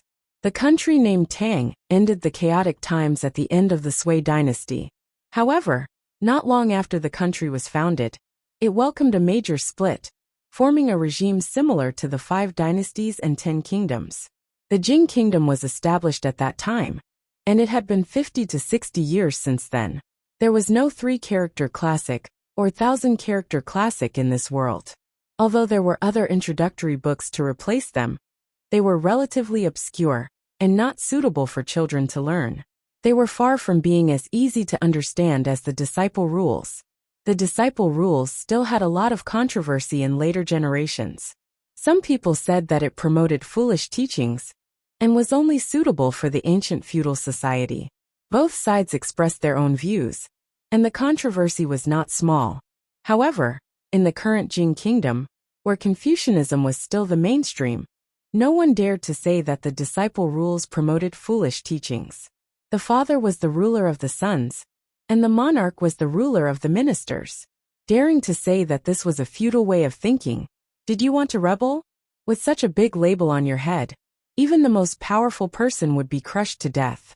As these thoughts flashed through his mind, Li looked at Professor Feng, cupped his fists and said, "Everything is up to you, Your Excellency." This professor had already discussed with the prefectural magistrate, and he still came to ask for his opinion. Wasn't this too much? If he really felt that it was not good to take something from someone else for free, he could just give him a few thousand taels of silver. You are worth teaching. Professor Feng was even more satisfied. He thought to himself that this elementary scholar was not like what he had thought. He looked like a promising talent. As Emingzi listened to the conversation between the two of them, she could not help but feel a trace of happiness in her heart. What was this disciple's rules? It actually made Prefectural Magistrate Dong and the Prefectural School professor come to visit at the same time. Could it be that this scholar had some abilities that she did not know of? As she thought of this, when she looked at Li Yi again, a strange look appeared in her eyes. As for Prefectural Magistrate Dong, he had already completely become a qualified follower. He stood behind Professor Feng without saying a word. Most of his attention was on Imingzu. Since you have such talent, why don't you think of improving yourself and take the imperial examinations to serve the country? As a scholar, you actually chose to walk such a lowly path. Have all these years of reading by the sages been in vain? After asking Li Yi symbolically and going through the process once, the next thing to do was to get to the main point. Professor Feng's face was stern as he looked at him and said this sternly. His voice also raised a few pitches. This was also the way he usually reprimanded his students. Li Yi was shocked. He did not expect this guy to change his attitude so quickly. Just a moment ago, he was talking to him in a friendly manner, and the next moment, he turned into a coffin face. Li Yi did not react for a moment and stood there in a daze. His expression fell into Professor Feng's eyes. Naturally, he was ashamed of his words and was on the verge of repentance. Professor Feng's expression softened as he looked at him and said, "Since you have done a good job in educating the prefectural school, I can make an exception and allow you to become a scholar in the county school. It will not affect your studies and will also be of great help to you in the future when you take the imperial examinations. First knock him unconscious with a stick, then feed him a sweet date." Professor Feng had been in charge of the prefectural school for so many years and had long since perfected this method. He raised his head slightly and looked at the scholar in front of him, waiting for the moment when he would be deeply grateful to him. Although the rank of a county school official was not high, it was still an official. A high scholar might not care about it, but it was a position that many elementary scholars would fight to get. If he was lucky enough to become a high scholar in the future, he might be directly promoted to a teacher and would not have to wait for the Ministry of Appointments to appoint him. Scholar. After Li Yi reacted, his expression immediately changed. Not long ago, he had rejected the position of the school teacher, and now someone wanted him to become a scholar. He was completely uninterested in this. If he really became a scholar, he would be under the control of others. He would no longer be able to lie comfortably in the courtyard and bask in the sun. He would also not be able to do things as he pleased. He would probably only be able to earn a few taels of silver a month. He might as well sell a bottle of rui. In just a moment, Li Yi rejected this suggestion. "Why, you are not willing?" Professor Feng looked at him and asked with a frown. "It's not that I am not willing." Li Yi straightened his body and bowed to Professor Feng. With a troubled expression he said, "It's just that I have had a chronic illness since I was young. Every time I think about taking the imperial examinations and becoming an official, I would be bedridden. I had no choice but to give up on the imperial examinations and become a businessman. Your Excellency, I am very grateful for your kindness. However, because I was born with a chronic illness, I can only thank you for your kindness." Professor Feng was stunned. What kind of chronic illness was this? In this world, was there an illness that prevented one from becoming an official?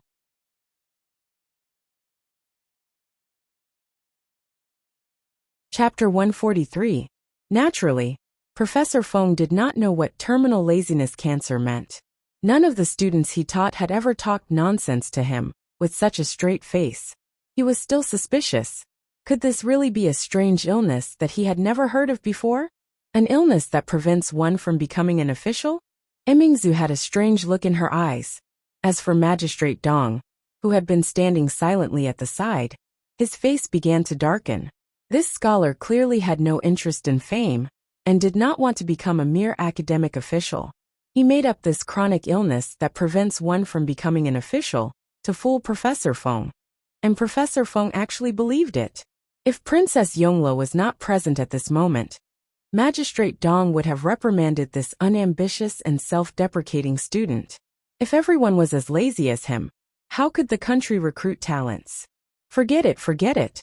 Since you have an illness, then rest well. We'll talk about this later. Professor Feng shook his head and sighed. In the prefectural school, there were many students who participated in the imperial examinations. After failing many times, they became absent-minded and eventually went crazy. There were also people who suffered from the shock of failing for a long time and fell ill. Whenever they picked up a book, they would have a splitting headache. Professor Feng had been an official for many years and had seen many such cases. He subconsciously categorized Li Yi as such a person. Fame was important, but it was not worth it to lose one's life for it. Hearing Professor Feng's words, Li Yi was slightly stunned. Did this lord really believe it?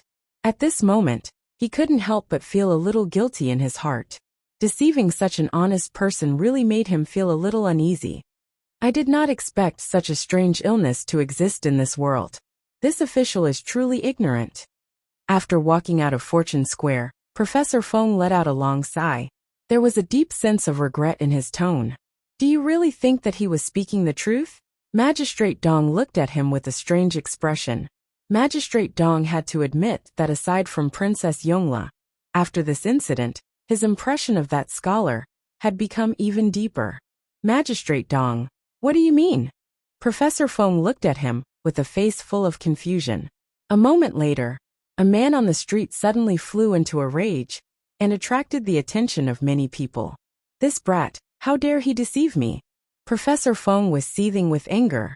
He had been in charge of the school for so many years, and when the students saw him, they were all respectful and courteous. When had he ever met such a stubborn person? At this moment, Professor Feng's heart was filled with doubt. Was the rules for disciples really written by him? As a dignified professor of the Imperial College, he had actually been fooled by an elementary scholar. This was a great humiliation to him. Professor Feng's face was filled with anger. He rolled up his sleeves and was about to leave when he said angrily, "Humph, I have seen many people like him. Even if he is a rotten piece of wood, I will make him repent." Over the years, he had taught countless students, but he had also encountered quite a few stubborn people. Professor Feng had developed an obsession with Li Yi. Magistrate Dong shook his head and pulled him back in time. Forget it, forget it. I'm afraid he doesn't care about fame at all. No matter what we say, it's just playing the lute to a cow. Since Professor Feng did not want to be a scholar, they could not force him.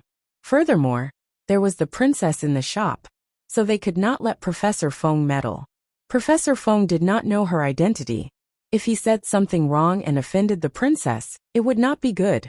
Just as Professor Feng's heart was filled with anger, but he could not go against Magistrate Dong's wishes. Inside the shop, Li Yi was sitting lazily on a chair with his legs crossed. He sipped on his tea and looked extremely relaxed. Why do you not want to be a scholar? Emmingse hugged her saber in front of her chest and looked at him with interest. Ever since the imperial examination system was established, countless students studied hard. Wasn't it so that one day they could pass the imperial examinations and fight for a position in the government? It was rare to see a scholar who did not want to be an official. Li pursed his lips and swallowed a mouthful of tea. He said, "What's so good about being a lowly scholar? There's no rank, and you're ordered around all day. It's boring. If you want to be an official, you should at least be a county magistrate. At the very least, you should be a county lieutenant. What's the point of being a scholar? If you want to have a foothold in this world and not be bullied, you have to know how to hug someone's thigh. But rather than hugging someone else's thigh, it's better to be someone's thigh yourself." There was no need to be a high-ranking official. Even if it was a small county magistrate, at least he would not be bullied. As for being a scholar, he had never considered it. A county magistrate is directly appointed by the emperor. It's a 7th-ranked official position. If you want to be a county magistrate, why don't you try your best to pass the imperial examinations? Even the 8th-ranked county lieutenants have passed the imperial examinations. You're just a small elementary scholar. You don't even have the qualifications to register with the Ministry of Personnel. Naturally, you won't be able to become a county magistrate. Emmingse looked at him and said calmly. This time Li Yi did not speak. He was just saying it casually. With his lazy personality, if he were to really be in charge, he would only find it interesting in the beginning. After a long time, he would definitely be bored.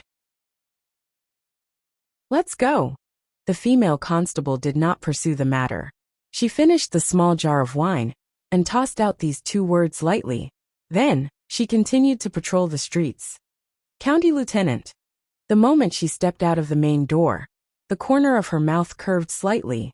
In an instant, it disappeared without a trace. In the prefectural yamen, prefectural magistrate Dong, who had just returned to his manor, carefully read the memorial he had already written a few times. After checking that there were no mistakes, he quickly sent it out. Based on the distance between Qing and prefecture and the capital, it would take 2 days if it was fast, 3 if it was slow. This memorial would be presented to the emperor's desk. Teaching was no small matter. Although as the prefectural magistrate, he could make all the decisions in the prefecture. If he really wanted to implement the rules for disciples in Qing and prefecture, he had to first get the emperor's approval. Of course, before he wrote this memorial, he already knew that this matter was just going through the motions. The rules for disciples was indeed very beneficial for children. The emperor was not a pedantic person. If there were no accidents, in a few days, there would be good news from the capital. At the same time, on the other side of the prefectural city, the female constable walked into an exquisite courtyard. A female official came to greet her from afar. Princess! Not long after, someone walked out of the courtyard and delivered a letter to the relay station. Although the shop in the prince's manor had already opened, because of the shortage a few days ago, the supply of Rui nectar could not meet the demand. Just after noon, the Rui nectar in the shop was sold out again. It was a bit boring to stay in the shop. A few girls were left to look after the shop. Of course, Fong had to stay as well. Li slowly walked out of the shop alone. Son-in-law, where are you going? Fong raised his head and asked. Back to the stronghold, to eat hot pot. He lazily replied, and walked in the direction of the car dealership. Hot pot? Fong paused for a moment and wiped away his saliva. Although he didn't know what this hot pot was, every time the son-in-law mentioned the word, eat, he couldn't help but salivate.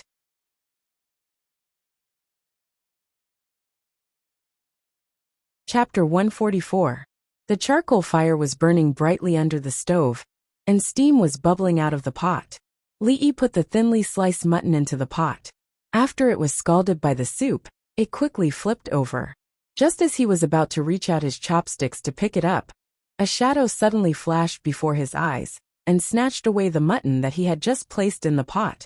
Li glanced at Lu Rui. In terms of hand speed, he was still not comparable to Mississippi Lu. Seeing that she was the one who cut the mutton today, he would not argue with her over such a small matter.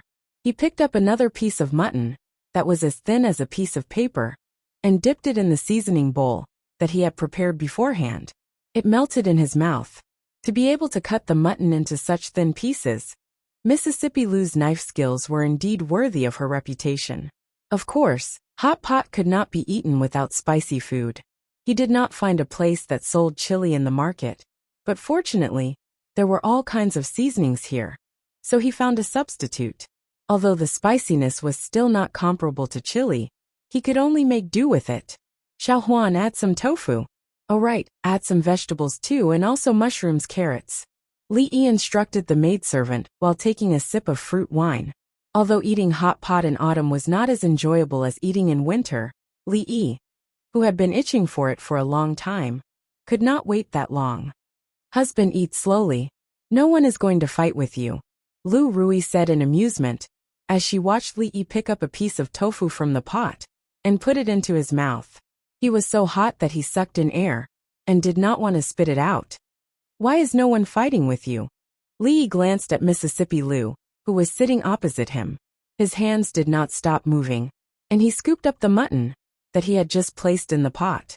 It would be winter in 2 months, and there would be many opportunities to eat hot pot in the future. It was necessary to instill in Mississippi Lu the etiquette of eating hot pot. It was very impolite to take away something that was deliberately placed in the pot. Eating hot pot was actually about the atmosphere. The whole family gathered around the small stove and chatted while eating. The young maidservant had not been with Li recently. It was not easy for her to have a chance. Once she opened her mouth, she could not close it again. Fong came over because of the smell. As soon as he pushed the door open, he couldn't help but swallow his saliva. His eyes were glued to the hot pot in the middle of the room. Fong is here. Xiao Huan, go add a pair of chopsticks for Uncle Fong, Li Yi said to Xiao Huan. How can I accept this? Fong's face revealed his signature silly smile again. With a face full of embarrassment, he moved a small chair and sat beside Li Yi, waiting for Xiao Huan to bring him a pair of chopsticks. After fishing in the pot, nothing came out. His smile froze on his face. Oh, I'm sorry, the dishes are all gone. If only you had come earlier. Li Yi looked up at Fong and asked tentatively, would you like to drink some soup? There was still a bit of mutton left, and the dishes were not finished. Seeing Li Yi add soup into the pot, and the meat and vegetables were all in the pot, Fong's face revealed a happy expression again. While waiting for the dishes to be cooked, Fong took out a translucent object from his bosom and handed it to Li Yi, saying, Son-in-law, the soap you mentioned last time seems to be done. Take a look and see if it works. Looking at the square object in Fong's hand, Li Yi's eyes couldn't help but light up. In this era where the poor commonly used honey locust beans to bathe, to have a piece of soap was a very happy thing. Some time ago, Fong bought some alkaline flour and lime, and used saponification to make a batch of soap. The cold-made soap needed nearly a month to mature before it could be used.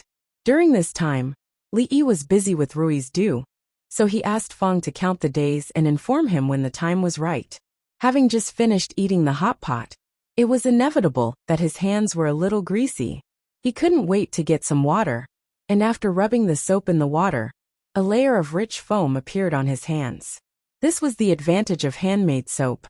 There was a lot of foam, strong decontamination ability, and at the same time, it had an amazing cleaning ability without causing any damage to the skin. When Li Yi made the first batch of soap, he didn't add any messy things in it. Although it didn't look good, it was very practical. After rubbing the foam on his hands for a while, and then rinsing it with water, there was no longer any greasy feeling on his hands. Son-in-law, what is this? Xiao Huan blinked her curious eyes and looked at the soap in Li Yi's hands. She was very curious about this thing that could produce foam. And this is called soap. It's used to wash your hands and bathe. It's much better than bath beans. So it's pancreas. The servant girl nodded as if she understood. What pancreas? Can pancreas be compared to my soap? Li Yi pinched her little face and said, I just finished eating the hot pot. There's a smell on my body. Go and take a bath. Xiao Huan doesn't have a smell. The servant girl stretched out her sleeve and smelled it. She muttered and ran to the kitchen to boil water. When Li Yi turned around, he found that Mississippi Lu was playing with bubbles. She seemed to be very interested in the soap. Then, Li Yi's first piece of soap was mercilessly confiscated by her. She would bathe every day after she came back from cultivation. This soap was obviously better than bath beans. Seeing that he couldn't beat her, Li Yi didn't argue with her. The first batch of soap was about 10 pieces. He kept some at home, and gave the rest to Fong, and the others to divide. The soap he made didn't add any chemical stabilizers, preservatives. Of course, even if Li Yi wanted to, he didn't add any. Under normal circumstances, it could only be used for about a year.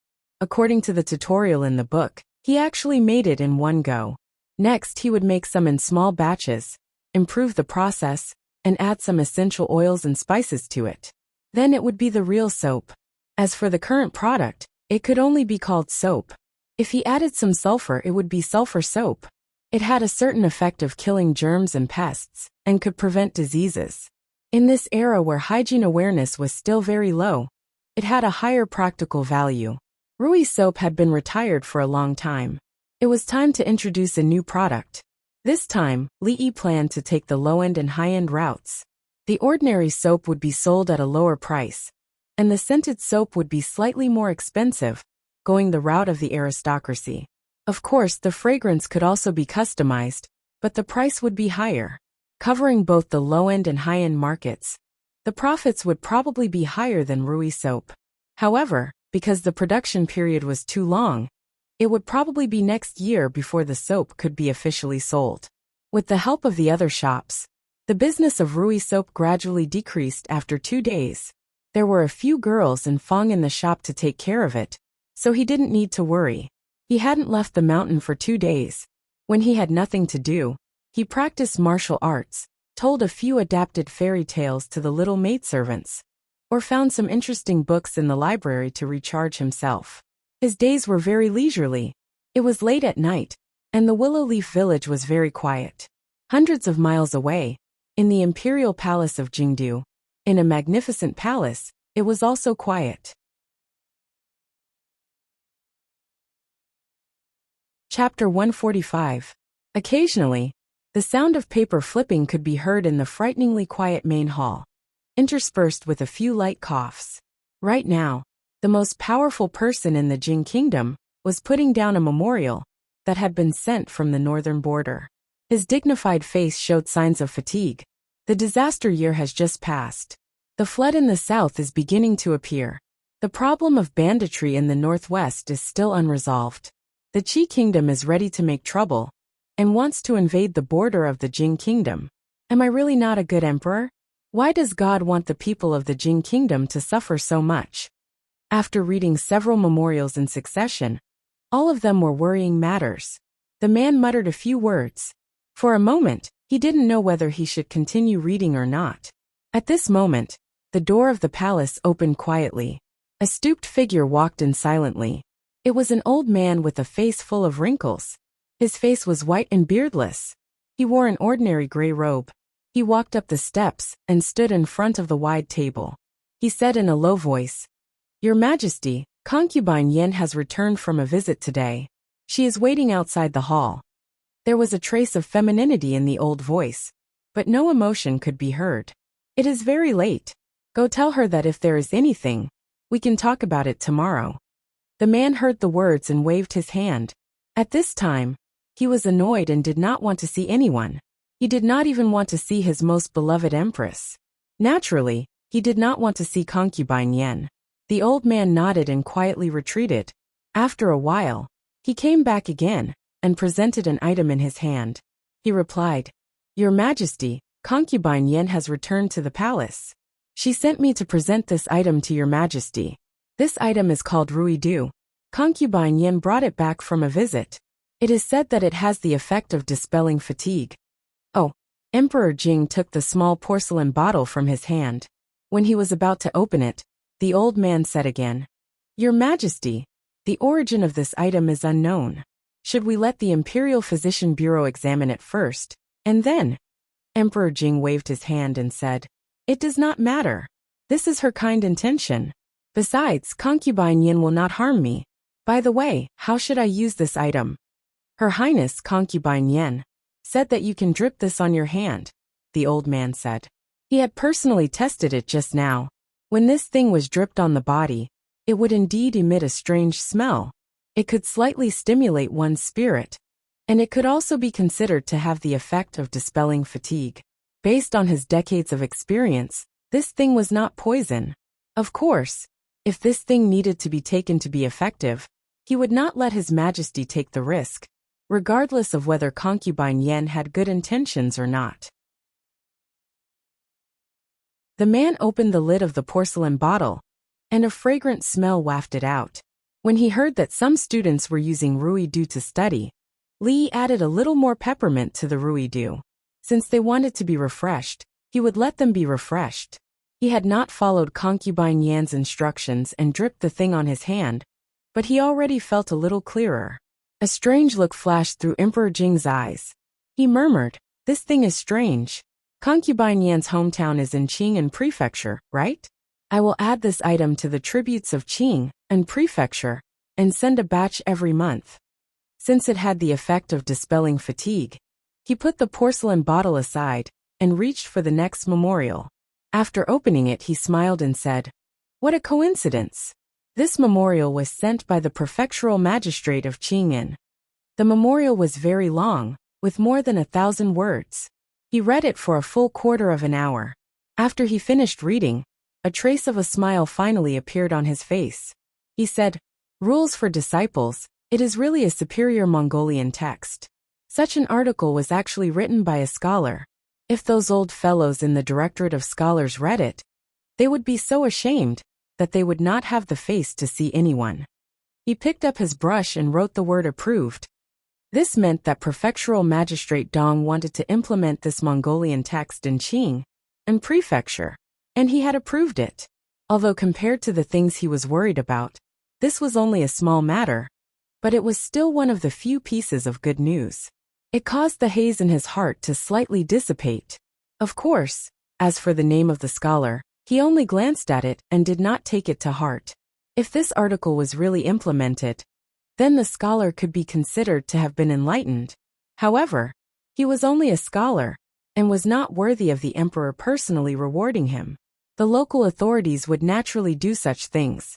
Seeing that the man's mood seemed to have improved, the old eunuch's cold expression also softened. He took another step forward and said, "Your Majesty, Princess Yongla has sent a letter." "Oh, Yongla, that girl, you finally remembered her father?" A smile appeared on Emperor Jing's face. Hearing this news, all of his worries were thrown to the back of his mind. He said, "Where is the letter? Show it to me." The old eunuch took out a letter from his sleeve. No one knew how many things could be hidden in his sleeve.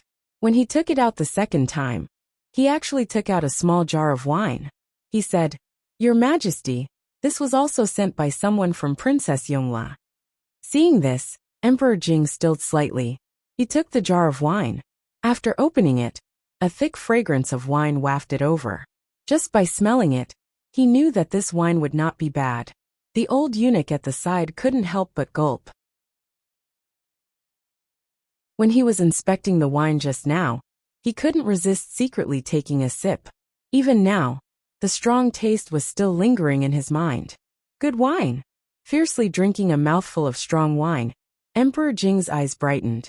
He praised, "Yongla, that girl still knows what I like." She eagerly opened the letter. Part of the content was about the governance of Qing and Fu. Emperor Jing smiled. With her there was no need to even send an imperial censor. After that, it was the greetings between father and daughter. Yongla's temper was a bit stubborn, but she had been sensible since she was young. She won his favor the most. Even though they were in the imperial family, the relationship between father and daughter was still very deep. When he read the end, Emperor Jing's expression froze. He showed some shock and murmured, "Anshi County military officer, Li." Seeing this name, a trace of confusion appeared on his face. In the next moment, he seemed to remember something and flipped open the memorial again. A moment later, a look of realization appeared on his face. Yongla actually admires this person so much. Never mind, let her do as she wishes. Emperor Jing murmured a few words and suddenly said, "Changda. This old servant is here." The old eunuch said in a low voice, "Draft the edict. Tomorrow, have someone send this edict to Qing and Fu." Emperor Jing was in a good mood that night. He finished writing the edict and looked at the unfinished memorial on the table. He waved his hand and said, "I will approve these tomorrow." The old eunuch heard the meaning behind his words and said, "Where will your Majesty rest tonight?" Emperor Jing thought for a moment and said, "Announcing Peace Palace." Announcing Peace Palace, Concubine Yan's residence.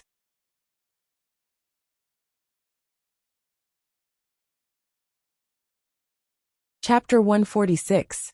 Outside the Announcing Peace Palace, the old eunuch named Changda looked at the imperial edict in his hand with a hint of doubt in his muddy old eyes. It was really strange that a mere secondary class 8 county lieutenant could be rewarded by the emperor himself. Soon the doubt on his face disappeared. The emperor's heart was hard to predict. He only needed to pass down the edict. As an official of the emperor, he had served 2 generations of emperors and was very clear about what he should do. He looked back at the palace in the night, and the old figure disappeared under the palace wall. He didn't know if it was a psychological reason, but he didn't feel anything when he washed his face before. These days, he washed his hands with soap in the morning and felt much more refreshed. Although the homemade soap looked a little ugly, it was very useful. Ever since he knew that Xiao Huan used this thing called soap to wash her face in the morning, the few pieces left for Fang, and the others were all snatched up by the women in the village. Fang didn't feel anything about it. He just got a basin of water in the morning and washed his face carelessly. Only women and the son-in-law would be so fussy. He only left one piece for his mother-in-law and gave the rest to the younger girls. He heard from the son-in-law that he would make a soap with a fragrance in the future and call it fragrant soap. Fang didn't understand why the son-in-law was always fiddling with these things for women. He was a man, but why didn't he have any manliness? Standing in the courtyard early in the morning, waiting to go to the shop with Li Yi, Fang saw him rubbing the soap until his hands and face were covered with it.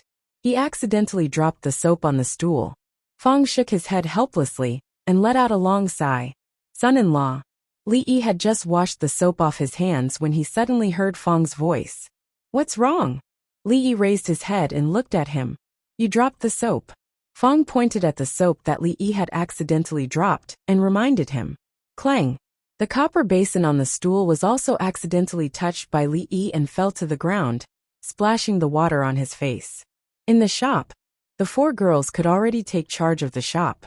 Li Yi was happy to be free. If he wanted to go to the shop, he would. If he did not want to go, he would stay in the stockade village. He would tell stories to Xiao Huan, talk with Rui about life's ideals, practice martial arts when the weather was good, and fantasize about when he could fly in the sky like Mississippi Lu. Li Xian would occasionally go to the shop to voice out his doubts. There were many problems that were difficult to explain to him, according to the current scientific understanding. Li Yi could only subtly instill some thinking methods, such as deduction, induction, analogy and so on. He had already given him the stepping stone. As for whether he could break the door of science with this brick, it still depended on his luck. In the meantime, Li Xian also had Li Yi draw a painting for him. More accurately, it was for Wang Fei. Wang Fei's birthday was approaching, and what gift to give was a problem. Ning Wangfu didn't lack anything. Li Xian had racked his brains for this matter. Gift calligraphy and paintings? Mother didn't like it. Give jewelry? Would the dignified Wang Fei lack jewelry? Rare treasures? That would have to be something. After thinking for a long time, the crown prince decided to find another way. The painting that Li Yi had drawn for him last time, he had shown it to Wang Fei like it was a treasure. At that time, Mother seemed to be very interested in the painting. If he could also draw a painting for her, he might be able to create a surprise. Since it was a surprise, he couldn't draw it in front of her. It didn't seem good to bring Li Yi to the Wang Fu to peep at his mother. He could only pick a painting from the Wang Fei's previous paintings and let Li Yi compare it to the painting. This was not difficult for Li Yi. The paintings in this world were the same as other books. He could copy them into his consciousness and draw them out without any mistakes. All he had to do was use some 3-dimensional painting techniques. Li Xian's idea wasn't bad. There wasn't a woman who didn't want to keep her youth. Wang Fei wasn't young, but she wasn't even 40 yet. Adding on the fact that she took good care of herself, she only looked to be in her early 30s. If she and Ning Wang worked hard, she might be able to give Li Xian another younger brother or sister. Speaking of Wang Fei's birthday, when Li Xian invited him last time, Li Yi had agreed because he thought that he could give her a few bottles of Rui Du. Perhaps it could be promoted in the upper-class circles of Qing and Fu. However, he didn't think that Rui Du would already be popular before this. There was no need to do anything else. If he had known earlier, he wouldn't have agreed so easily. After all, he didn't belong to that circle. Other than Li Xian, he didn't know anyone else. It would be awkward to go. In his opinion, lying in the yard and sunbathing was more interesting than attending the birthday. 10 taels of silver for a painting. Li Xian was an old customer, so he could get a 9% discount. After rounding it up, it was exactly 10 taels of silver. As a son, it was not enough to just give her a painting. However, other than a painting, what else could he give her? Thinking about it, Li Xian's head hurt. After going one round, it came back to Li Yi. Are we friends? Li Xian looked at Li Yi, his eyes burning. I'm just a commoner. How dare I call myself friends with your highness? Looking at his eyes, Li Yi's heart became a little vigilant. Yesterday, he gave him a bar of soap. Did he misunderstand something? One sentence interrupted Li Xian's thoughts. He didn't know what to say next. I've always thought of you as a friend. Li Xian looked at him and said bitterly. To be honest, since the first day we met, Have I ever put on airs in front of you? The sudden confession made Li have goosebumps all over his body. He hurriedly made a pause gesture and said, "Okay, leave it to me. Don't look at me like that." After Li Xian achieved his goal, he left with a satisfied face. He didn't have to worry about anything if he handed this matter to Li. Encountering such a fraud, Li could only shake his head and sigh that he didn't make friends carefully. In comparison, Emingzu was more reliable. She could get a free security guard just by freeloading a few meals and a few glasses of wine. It was so cost-effective. The only thing that made Li a little strange was that in the past 2 days, he always felt that Emingzu sometimes looked at him with a strange expression. Thinking about it later, he always felt that something was not quite right.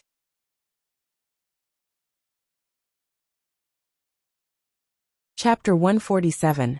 In the back hall of Anqi County Government, County Magistrate Lu was sitting in an old-fashioned wooden armchair, leisurely enjoying fragrant tea. Drinking tea was one of his hobbies. County Magistrate Lu didn't have many hobbies. Closing the door and having fun with his concubine in the room was one of them. Next was drinking tea. The tea was good tea, which was given to him by the county magistrate a few days ago. The county magistrate was also a tea lover. County Magistrate Lu had been thinking about his treasured tea leaves for some days, but the county magistrate had been unwilling to part with them. A few days ago, after County Magistrate Zhou was taken away by the magistrate, the county magistrate seemed to have changed into a different person. Not only did he serve good tea readily, but he was also much more humble when talking to him. Having been an official for many years, County Magistrate Lu certainly knew why the county magistrate would change like this. A few days ago, County Magistrate Zhou was found to have taken bribes and used public office for personal gain. Anyway, there were a lot of crimes. He was taken back to the magistrate's office by the magistrate, and he might not have a good life in the future. In the past, these things had seemed extremely normal to them. Of all the officials in the county government, there was probably not a single one who could be described as uncorrupted and impartial. It was harmless to accept some money and make things convenient for others. As long as the matter was not blown out of proportion, even the county magistrate would turn a blind eye to it. The county magistrate had certainly done these things. The problem was that County Magistrate Zhou, who was almost the same as him, was taken away in this way. Hearing this news, the county magistrate broke into a cold sweat on the spot. If he was found, wouldn't he end up the same as County Magistrate Zhou? After being on tenterhooks for a few days, what he worried about didn't happen. Then he was a little relieved. It seemed that County Magistrate Zhou was just a little unlucky, and it was not the higher-ups who wanted to thoroughly investigate these officials. However, although he was a little relieved, he behaved much more restrained. He didn't dare to do any secret tricks, and he kept a good relationship with the county magistrate. If there was any news from the higher-ups, he could know it immediately. Of course, County Magistrate Lu accepted the county magistrate's goodwill. At this moment, he squinted his eyes and tasted the fragrant tea. He was still thinking about what he had just done with his concubine. Suddenly, there came the sound of hurried footsteps outside the door, and a yamen runner rushed in. County Magistrate Lu raised his eyebrows. Last time County Magistrate Zhou had an accident, it was this guy who rushed in. Seeing his flustered look this time, could it be that something big had happened again?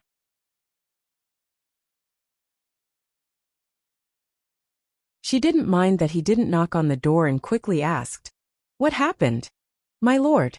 The runner panted heavily and said, "Someone from the front office is here. He came from the capital." "The capital?" County Magistrate Lu exclaimed.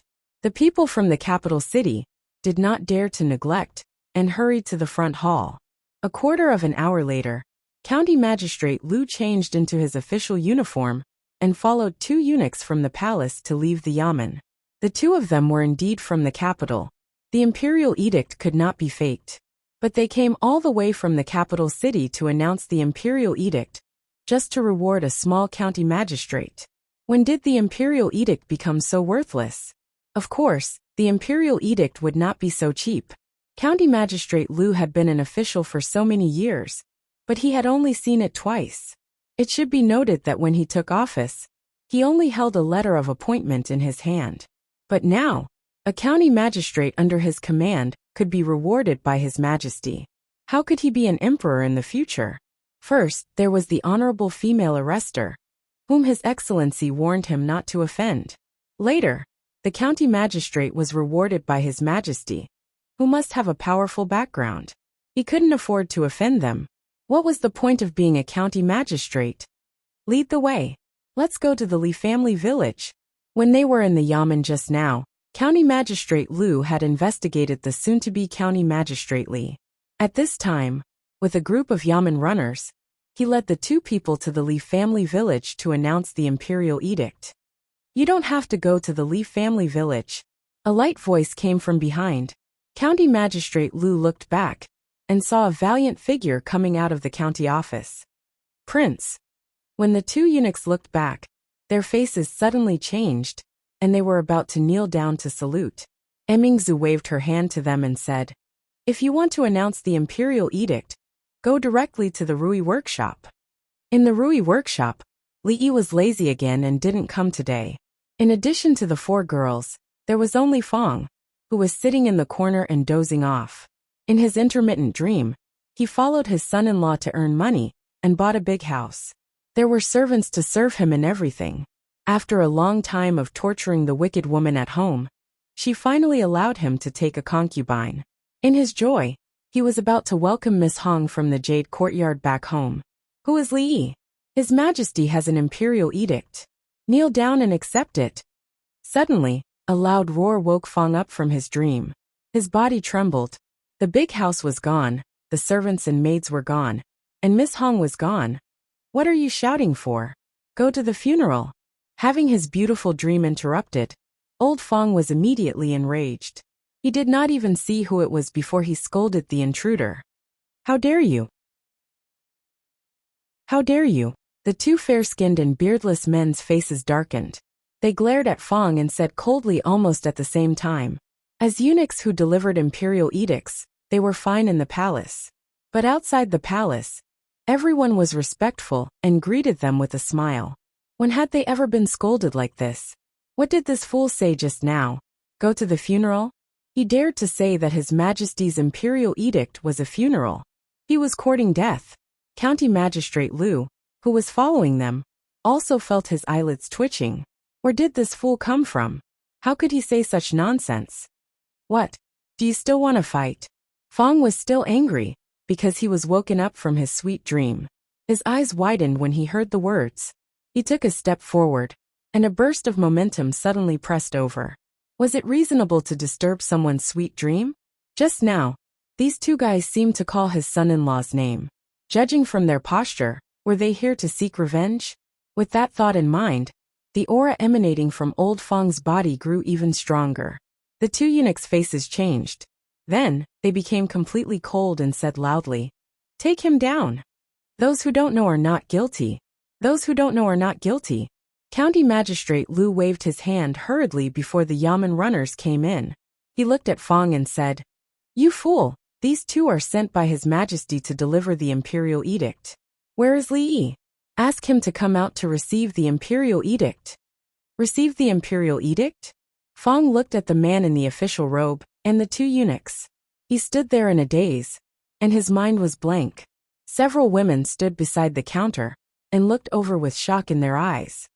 "Where is your son-in-law?" When Fong's heart was in turmoil, a familiar voice came to his ears. At home." Fong swallowed his saliva and said with a trembling voice.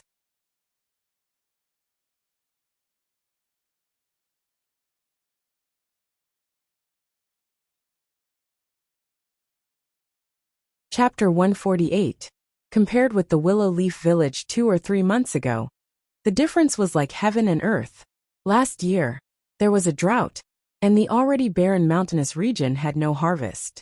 Although the imperial court had already reduced taxes for 2 years, there were still many people struggling to feed themselves with just the amount of food they had left in their homes. However, now that he looked at it again, he could finally see some flesh on the bodies of the skinny brats who had been running all over the village. They were holding a large bone in their hands and gnawing on it. There were always 1 or 2 dogs beside them, staring at the bone in the hands of the brats and constantly walking around. The new houses of several families had been built. Their neighbors would often lend a helping hand. In the end, they would ask their wives to cook a good meal to reward their neighbors. For decades, this had been the default habit of the villagers in the stockade. Several men were chatting while working. Suddenly, they heard something coming from the entrance of the village. They looked up and were all stunned. A few silhouettes on horseback entered their line of sight. After entering the stronghold, the people on horseback dismounted unhurriedly. The few of them could clearly see a dozen or so black-clothed officials following behind them as they entered the stronghold. There had never been so many officials in the Willow Leaf village. Several men's expressions changed slightly. Could it be that someone in the village had committed a crime, and these people were here to arrest him? Look, isn't that Fong? One of the men saw a familiar figure walking in front, and immediately said in surprise, "It's Fong. Why is Fong with the officials? What are these people doing in the village?" Several men were surprised. Seeing these people enter the village, they followed them from a distance and didn't dare to get too close. Until they found that they stopped in front of a courtyard, they couldn't help but exclaim, "Are they here for the first miss? No, I'm afraid they are here for the son-in-law." Is the son-in-law? Just as their expressions changed, more and more people began to notice the movement here. After all, the Willow Leaf village was located in the mountains and was not connected to other villages. Usually, outsiders rarely came here. This time, there were so many people all dressed as officials. It seemed that this matter was unusual. Fong knocked on the door. Li Yi was in the courtyard teaching Xiao Huan how to make her hair into a bun. Hearing the knock on the door, he casually said, "The door is not closed, come in." When he glanced over and saw old Fong, he could not help but be startled. What was wrong with Fong today? Why did he know to knock on the door? However, Li Yi's expression changed slightly when he saw the officers and the 2 unfamiliar men leading them. What was going on? Why were there so many officials? Could it be that old Fong had done something wrong? The little servant girl was also shocked by the situation. Her face was pale, and she hid behind Li Yi, looking at the officers nervously. Hearing the movement in front, 2 women walked out of the inner courtyard. Seeing the situation in front of them, Lu Rui's beautiful eyes slightly narrowed, and one hand was already holding the hilt of her sword. Lu Rui's pretty face also changed. They quickly walked to Li Yi's side. Rui turned to look at him and asked, "Husband, what are these people doing? Who is Li Yi? Come out and receive the imperial edict." The eunuch's shout caused everyone to freeze on the spot. Receive the imperial edict? Li Yi's expression changed. Receive what imperial edict? Lu's sister Rui looked at him. The eunuch's voice was not low, and the people outside the door also heard him. Everyone looked at each other, and their eyes were full of surprise and doubt. His Majesty's imperial edict. Why don't you kneel and receive it? Usually, when imperial edicts were announced, many people were scared silly. The eunuch glanced at him, and did not find it strange. He said coldly, "Crash." Before Li Yi knelt, County Magistrate Lu and the other officers knelt first. When the imperial edict was announced, it was as if the emperor himself had arrived. Not only did the person who received the imperial edict have to kneel, but the surrounding people also had to kneel. There was another crashing sound, and the villagers outside the door also knelt down. Although they had not seen the imperial edict, and did not understand the rules, how could they dare not to kneel when even the officers knelt? Lu Rui removed her hand from the hilt of her sword. After looking at each other, she also knelt. In the Jing Kingdom, the current emperor was the most honorable person. This concept was deeply rooted in their blood. Seeing that they knelt, Xiao Huan also followed closely behind. For a moment, other than the 2 eunuchs, only Li Yi was still standing. He looked around, and a trace of helplessness appeared on his face.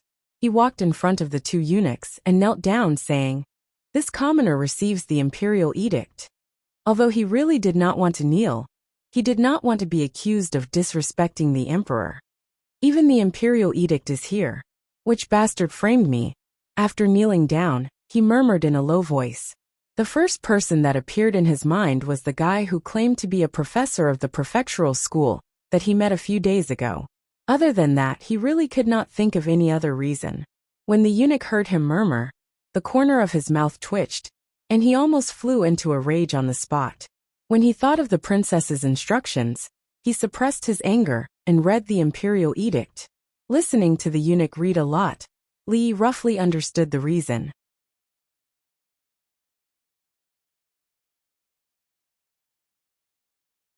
It meant that the rules for disciples was meritorious and so on. And then there was a lot of praise. Before the eunuch finished, Li already had an idea. Now, I can't run away from the position of a scholar.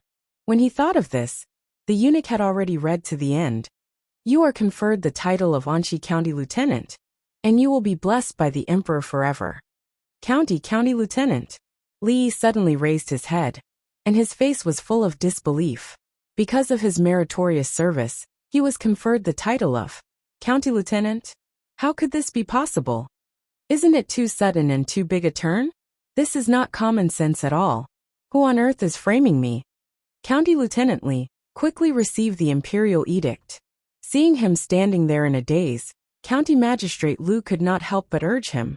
He took the opportunity to take a few more glances at him, but he still could not believe that this young man would be the county lieutenant in the future. Can I not receive it? Li looked at County Magistrate Lu and asked tentatively. It was not easy to meet a kind-looking person. Last time, he just said it casually to Emingzu. God bless him, he had never thought of being a county lieutenant.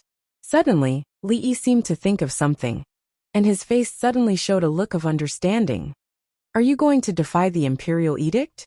Before County Magistrate Lu opened his mouth, a eunuch looked at him and asked with an unkind look. Can't I be an official even if I don't want to? Li looked at him and said, Since ancient times, there have been many people of noble character and unquestionable integrity who refused to be an official, right? So they are all dead. The eunuch looked at him, and a sneer appeared on his face.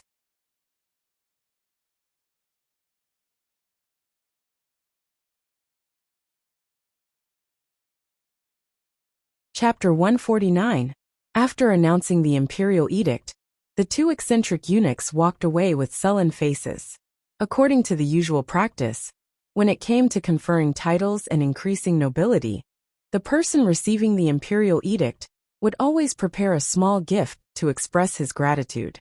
But looking at the current situation, the scholar who did not know what was good for him did not resist the imperial edict, which was already giving them enough face.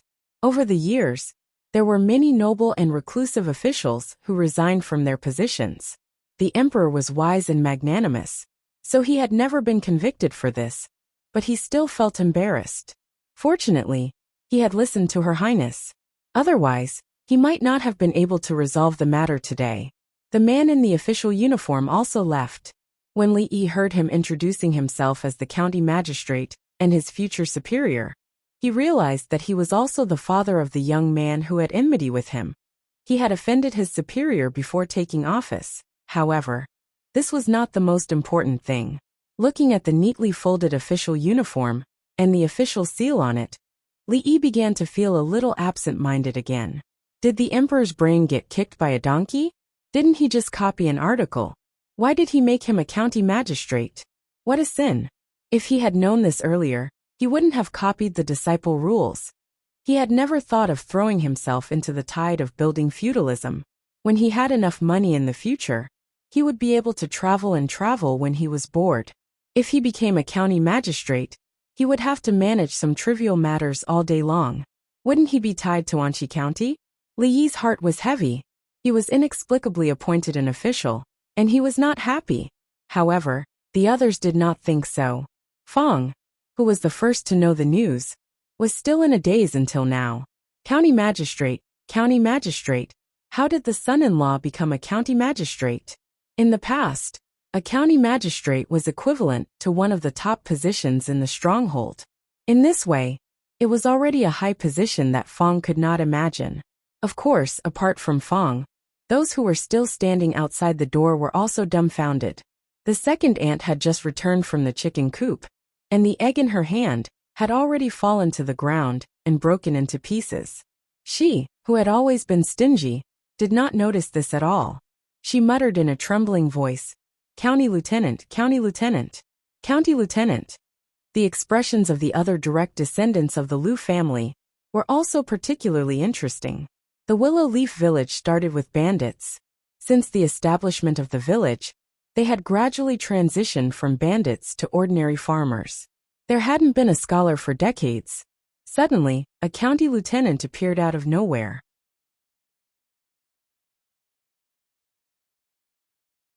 Thinking that they would have to see the county lieutenant frequently in the future, they immediately became nervous.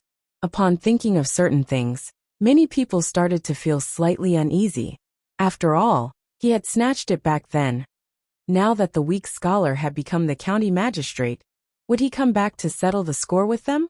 Although they did not participate in that incident, it was hard to say whether he would vent his anger on them or not. While everyone was feeling uneasy, the sound of whispers came into the courtyard, which made people feel upset for no reason. Li Yi waved his hand at Fong and said in a low mood, "Close the door. Disperse, disperse." Fong could see that the son-in-law was in a bad mood. He shouted a few words to the people around the door, and then closed the door. He continued to look at Li Yi with a puzzled expression. The son-in-law had been made an official by the emperor, which was a great thing. But looking at him, it seemed that he had been robbed of money. Could it be that he felt that the official title was too low for him? Xiao Huan was extremely happy that the son-in-law had been made a high official. But seeing that the son-in-law did not seem to be happy, she did not say anything. But she was very happy in her heart. The son-in-law had become the county magistrate. So wouldn't Xiao Huan be the county magistrate's maid in the future? Husband, this what is going on? After everyone left, the courtyard became quiet. Lu Rui looked at Li Yi, and there was still a look of surprise on her pretty face. Lu Rui also turned her head to look at him. How did a weak scholar suddenly become a county magistrate? This change was a little hard for her to accept. Would she still be able to rob his things with a clear conscience in the future? I must have been framed, Li Yi said with an ugly expression, gritting his teeth and gritting his teeth. Fong staggered. If being framed could make him a county magistrate, he would accept all the framing. In Rui's workshop, Li Yi sat at a table, drinking alone to drown his sorrows. He was thinking about how to get rid of the position of county magistrate. Slack in work, corruption, and bending the law. It would be a good idea if he could go back home and work as a farmer. But it would not be worth it if he went to jail for this. After all, this was a feudal society that did not care about human rights at all. If the emperor asked him to be an official, then he must be an official. Did the emperor ever ask for the opinions of the people involved? When is county magistrate going to be appointed? The position of county magistrate is very important, and it can't be left vacant for too long. Just when Li Yi was racking his brains and thinking hard, a clear and melodious voice came from outside the door. Seeing the female arrestor coming in, Li Yi suddenly stood up and glared at her, asking, "Is it you? Is it you who did this?" Li Yi thought about it over and over again. He felt that no matter how big the hole in the brain of the emperor of Jing country was, it was impossible for him to just rely on a piece of rules for disciples to confer him the position of a county officer. If there was no one behind this, he would not believe it even if he was beaten to death. And arrestor Li, who had a powerful background, was his primary suspect. "You said you wanted to be the county magistrate. Why? I helped you, but you not only don't say thank you, but also blame me." Li Emmingzi sat opposite him, took a wine cup, and said lightly after filling it with wine. She did not deny it, which meant she admitted it. "It's really you." Thinking that she was the one who set him up, Li suddenly became furious. This ungrateful person ate his food and drank his wine. But in the end, she bit the hand that fed her. She did not care about his kindness at all, and even dug such a big hole for him to jump into. After drinking the wine in her cup, the female arrestor frowned and said, "What wine is this? It's as light as water. Where's your strong wine? Take it out quickly." Li Yi pulled the wine pot to his side and took the wine cup from her hand. He stared at her with fire in his eyes. Why the hell would she drink? There was no wine. And he didn't even give her water. The female arrestor was not angry at all. She crossed her arms, looked at him, and said lightly, "What? Didn't you say you wanted to be the county magistrate?" "Who said I?" Lee had only said half a sentence before he was rendered speechless. At this moment, a familiar scene appeared in his mind. What's so good about being a lowly official? There's no rank, and I'm ordered around all day. It's meaningless. If I want to be an official, I should at least be a county magistrate, or at least a county magistrate. What's the point of being an official? What's the point? What is it? The words that he said to Imingzu at that time echoed in his mind for a long time. Damn it, my mouth is so cheap. Lee looked up to the sky and let out a long sigh after being tricked by his strength. It's not death, it's self-destruction. If you don't seek death, you won't die. The ancients were right. You're tuning in to the Journey of the Soul YouTube channel.